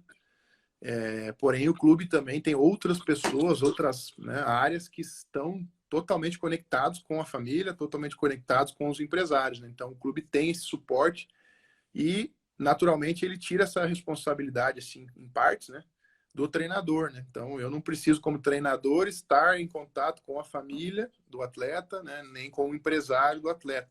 Então, eu preciso estar focado no meu processo de desenvolvimento do atleta, na minha relação com o atleta, né, que é muito importante. Então, isso facilita, na minha opinião, muito, né? Então, claro que eu estou atento, né? Eu tenho informações sobre, né, a questão educacional do atleta, tenho informações sobre a questão social do atleta, né? Se tem algum problema em casa com os pais ou não, com o empresário em relação a, né, como é que está a negociação de permanência do atleta, renovação, essas coisas. Minimamente a gente tem essas informações, que são as informações que a gente precisa para poder lidar com o atleta no dia a dia, porque também, assim, se eu não tiver essas informações, né, eu não vou entender o atleta como um todo, né?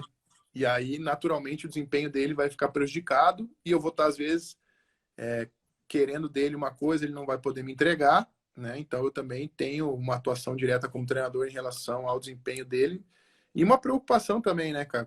Como ele vai gerir tudo isso, né? Daí, lógico, vai depender da idade do atleta, tudo mais, né? Alguns têm mais maturidade, outros ainda não têm essa maturidade, tá? Mas eu, volta e meia, eu tenho, né, como costume, tá chamando os atletas individualmente a cada 10, 15, 20 dias para conversar, tanto do desempenho dele, né, como é que está sendo o processo de evolução dele naquele período, como também para entender como é que está na escola, daí eu já tenho essas informações, né? Como é que está com a família, né? Como é que está a relação dele de empresário e tal. E a gente sabe que tudo isso interfere muito, né, no desenvolvimento do atleta. Agora, se eu estou num clube que talvez não tenha essa condição, naturalmente eu vou ter, como treinador, ter uma relação mais direta com os pais, com os empresários, e, né, com a própria escola, enfim, para poder entender o que cerca esse atleta, né? A gente tem que lembrar que o atleta ele é o protagonista de todo o processo, né?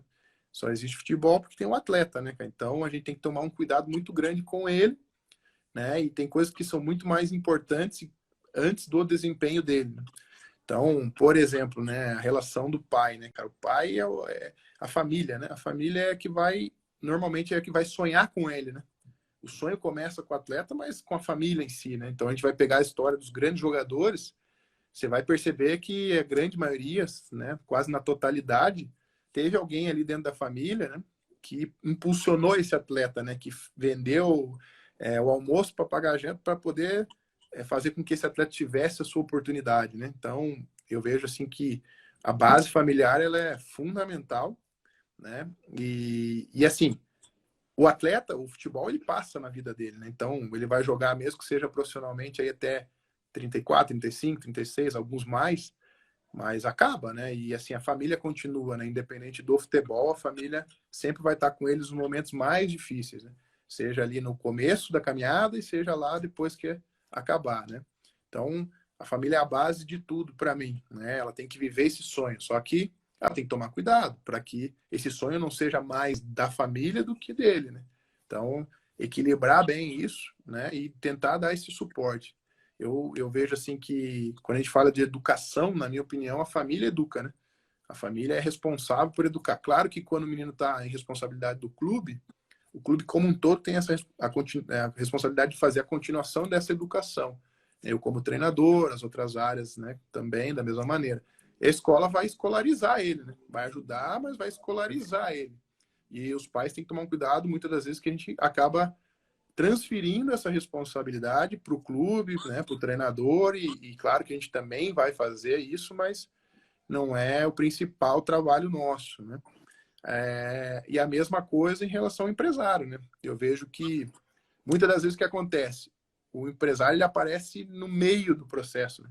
Ele não aparece no início, né, mas ele aparece no meio do processo. E aí cabe ao pai, à família, ao próprio atleta entender o que é essa pessoa, essa assessoria pode lhe oferecer para potencializar ele, né? E aí tem que ser assim, um empresário que tenha, né, os princípios, os propósitos aí que vão de encontro com o que o atleta pensa, né, que o clube pensa, e isso tudo facilita a caminhada, né? Mas aí já é um âmbito, assim, uma área que eu procuro evitar de entrar, né? Eu conheço muitos empresários, né? Tenho uma relação, assim, bem tranquila, né? Procuro não me envolver muito nessa área, porque a gente sabe que é complicado, né? Quando a gente fala de treinador e empresário, tem que tomar um cuidado muito grande nesse sentido. Mas eu procuro, assim, não entrar em detalhes técnicos, né? Procuro saber, assim, mais no sentido como é que ele está enxergando, como é que está o atleta, como é que ele está se sentindo, porque a questão técnica não cabe a essas pessoas, eu vejo, né? Que ele pode entender um pouquinho, colaborar ali, aqui.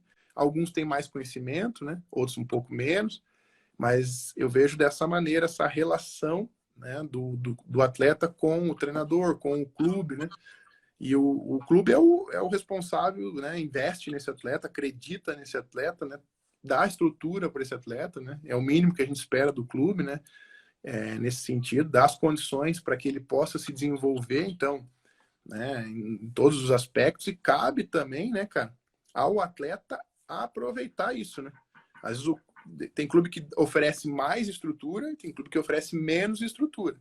Mas o quanto o atleta vai aproveitar isso, para mim, é o determinante. Porque às vezes eu tenho um atleta que está numa estrutura fantástica, mas não valoriza e não aproveita tanto. Então, o atleta está numa estrutura mais simples, mas que ele suga tudo aquilo que ele pode e ele evolui muito mais, às vezes, do que o atleta está numa instituição que oferece mais para ele. Então, isso também passa muito pela mentalidade, pela capacidade do atleta aproveitar, né, as condições que o clube oferece. Como já tinha um treinador que eu trabalhei no interior, ele falava, tu tem de querer, pô, tu tem de querer.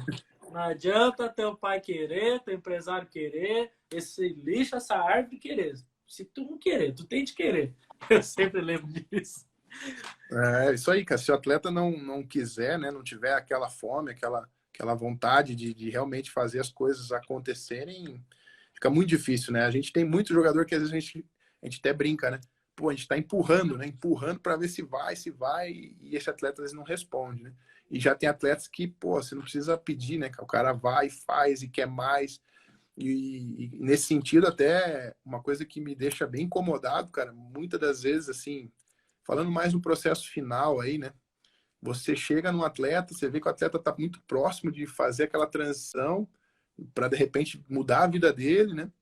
E ele tem algumas limitações que são naturais, né, cara? Naturais, sempre vai ter alguma coisa ou outra para ajustar. E esse atleta, você chama ele depois do treino para fazer um trabalho de complemento, né? E ele, pô, mas eu tinha marcado um dentista, eu ia sair, pô, sempre tem um compromisso, o compromisso dele é com ele mesmo, né, cara? E ao contrário acontece também, né? O atleta que te procura, pô, vamos fazer um pouquinho a mais, porque daí você tem que até às vezes frear, porque senão extrapola, né? Então vai muito da mentalidade, né, do que o atleta quer para ele realmente, né? E isso faz toda a diferença no cara que vai chegar ou não vai chegar. Lógico que quanto mais talentoso, né, e conciliando com essa questão da dedicação, da ambição de aprender, de se desenvolver, aí facilita muito mais, né? Agora, eu vejo que é um caminho assim que está cada vez mais sem volta, né? Porque esses atletas, mesmo talentosos, que não se aplicam, não têm essa gana, eles começaram a perder espaço, né? E agora eu vejo que muitos estão começando a se atentar e esse é um caminho sem volta, como eu falei. Sim. Bernardo, últimos 3 minutos. Então eu vou fazer a última pergunta. A gente já faz o encerramento. Que live, cara. Que bate-papo show. E a minha pergunta é o seguinte, cara. Eu sei que você já acompanha. Nós somos amigos já há 10 anos. Você acompanha esse trabalho que eu estou fazendo com a trilha de futebol desde o início, que a gente já vem conversando sobre isso. Eu queria a sua opinião sincera, cara, sobre a parte que acaba auxiliando o desenvolvimento também do atleta. Eu não estou dentro de campo dando trabalho, mas é informação, mas principalmente orientando os pais quanto o que precisa ser feito. O que você acredita sobre esse trabalho da trilha?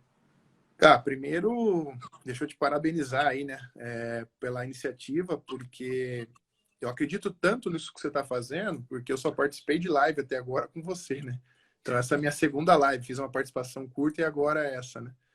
Então, eu vejo assim, cara, que se eu tivesse lá atrás tido uma oportunidade de ter mais conhecimento, né, mais orientação em relação a todos os processos que envolvem a entrada e o meio, né, do processo de formação, eu acredito que eu teria muito mais chances, né, de ter vingado como um atleta profissional, que era o maior sonho, e aí não vale a pena entrar nesse mérito, né? Mas eu vejo assim que você consegue passar de forma simples e objetiva, né, aquilo que é importante, determinante para que eles consigam buscar uma oportunidade, e mostra também a realidade, né? Porque quando a gente fala de futebol, a gente pensa só no alto nível e sabe que às vezes não é o mundo real.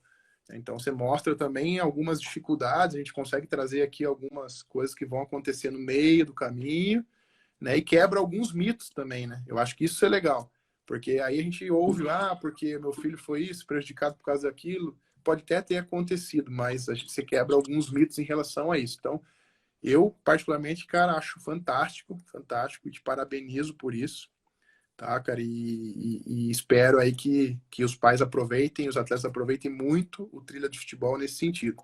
Queria aproveitar, cara, para fazer um agradecimento mais uma vez a você pela oportunidade e a todos aí, que eu vi vários amigos meus aí participando, mandando um alô, né? Então, se eu falar aqui, eu vou esquecer alguns, mas muito obrigado por estarem aí compartilhando do tempo de vocês. E como eu falo, só para fechar, deixar uma última fala rapidinha antes de você finalizar, que o futebol é meio, né, cara? É um meio de vida, não pode ser um final, a gente não pode cegar, né? Então é isso.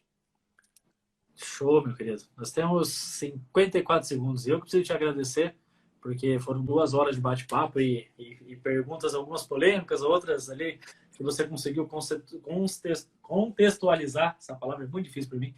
E de maneira muito direta também. Isso foi muito legal. E por ter aceitado o convite assim de antemão. E outra coisa, né? 2 horas, novamente. 40 pessoas assistindo, porque o conteúdo realmente foi de qualidade. Então, cara, obrigado por você ter agregado. Vamos subir esse conteúdo para o YouTube. Parabéns para vocês que ficou até o final, tá? Parabéns mesmo. E obrigado novamente, meu irmão. Obrigado pela ajuda, tá? Valeu, Vini. Eu que agradeço, cara. Tamo junto e espero aí que tenha sido muito proveitoso para quem nos acompanhou e dedicou essas 2 horas aí com a gente. Beleza? Valeu, meu querido.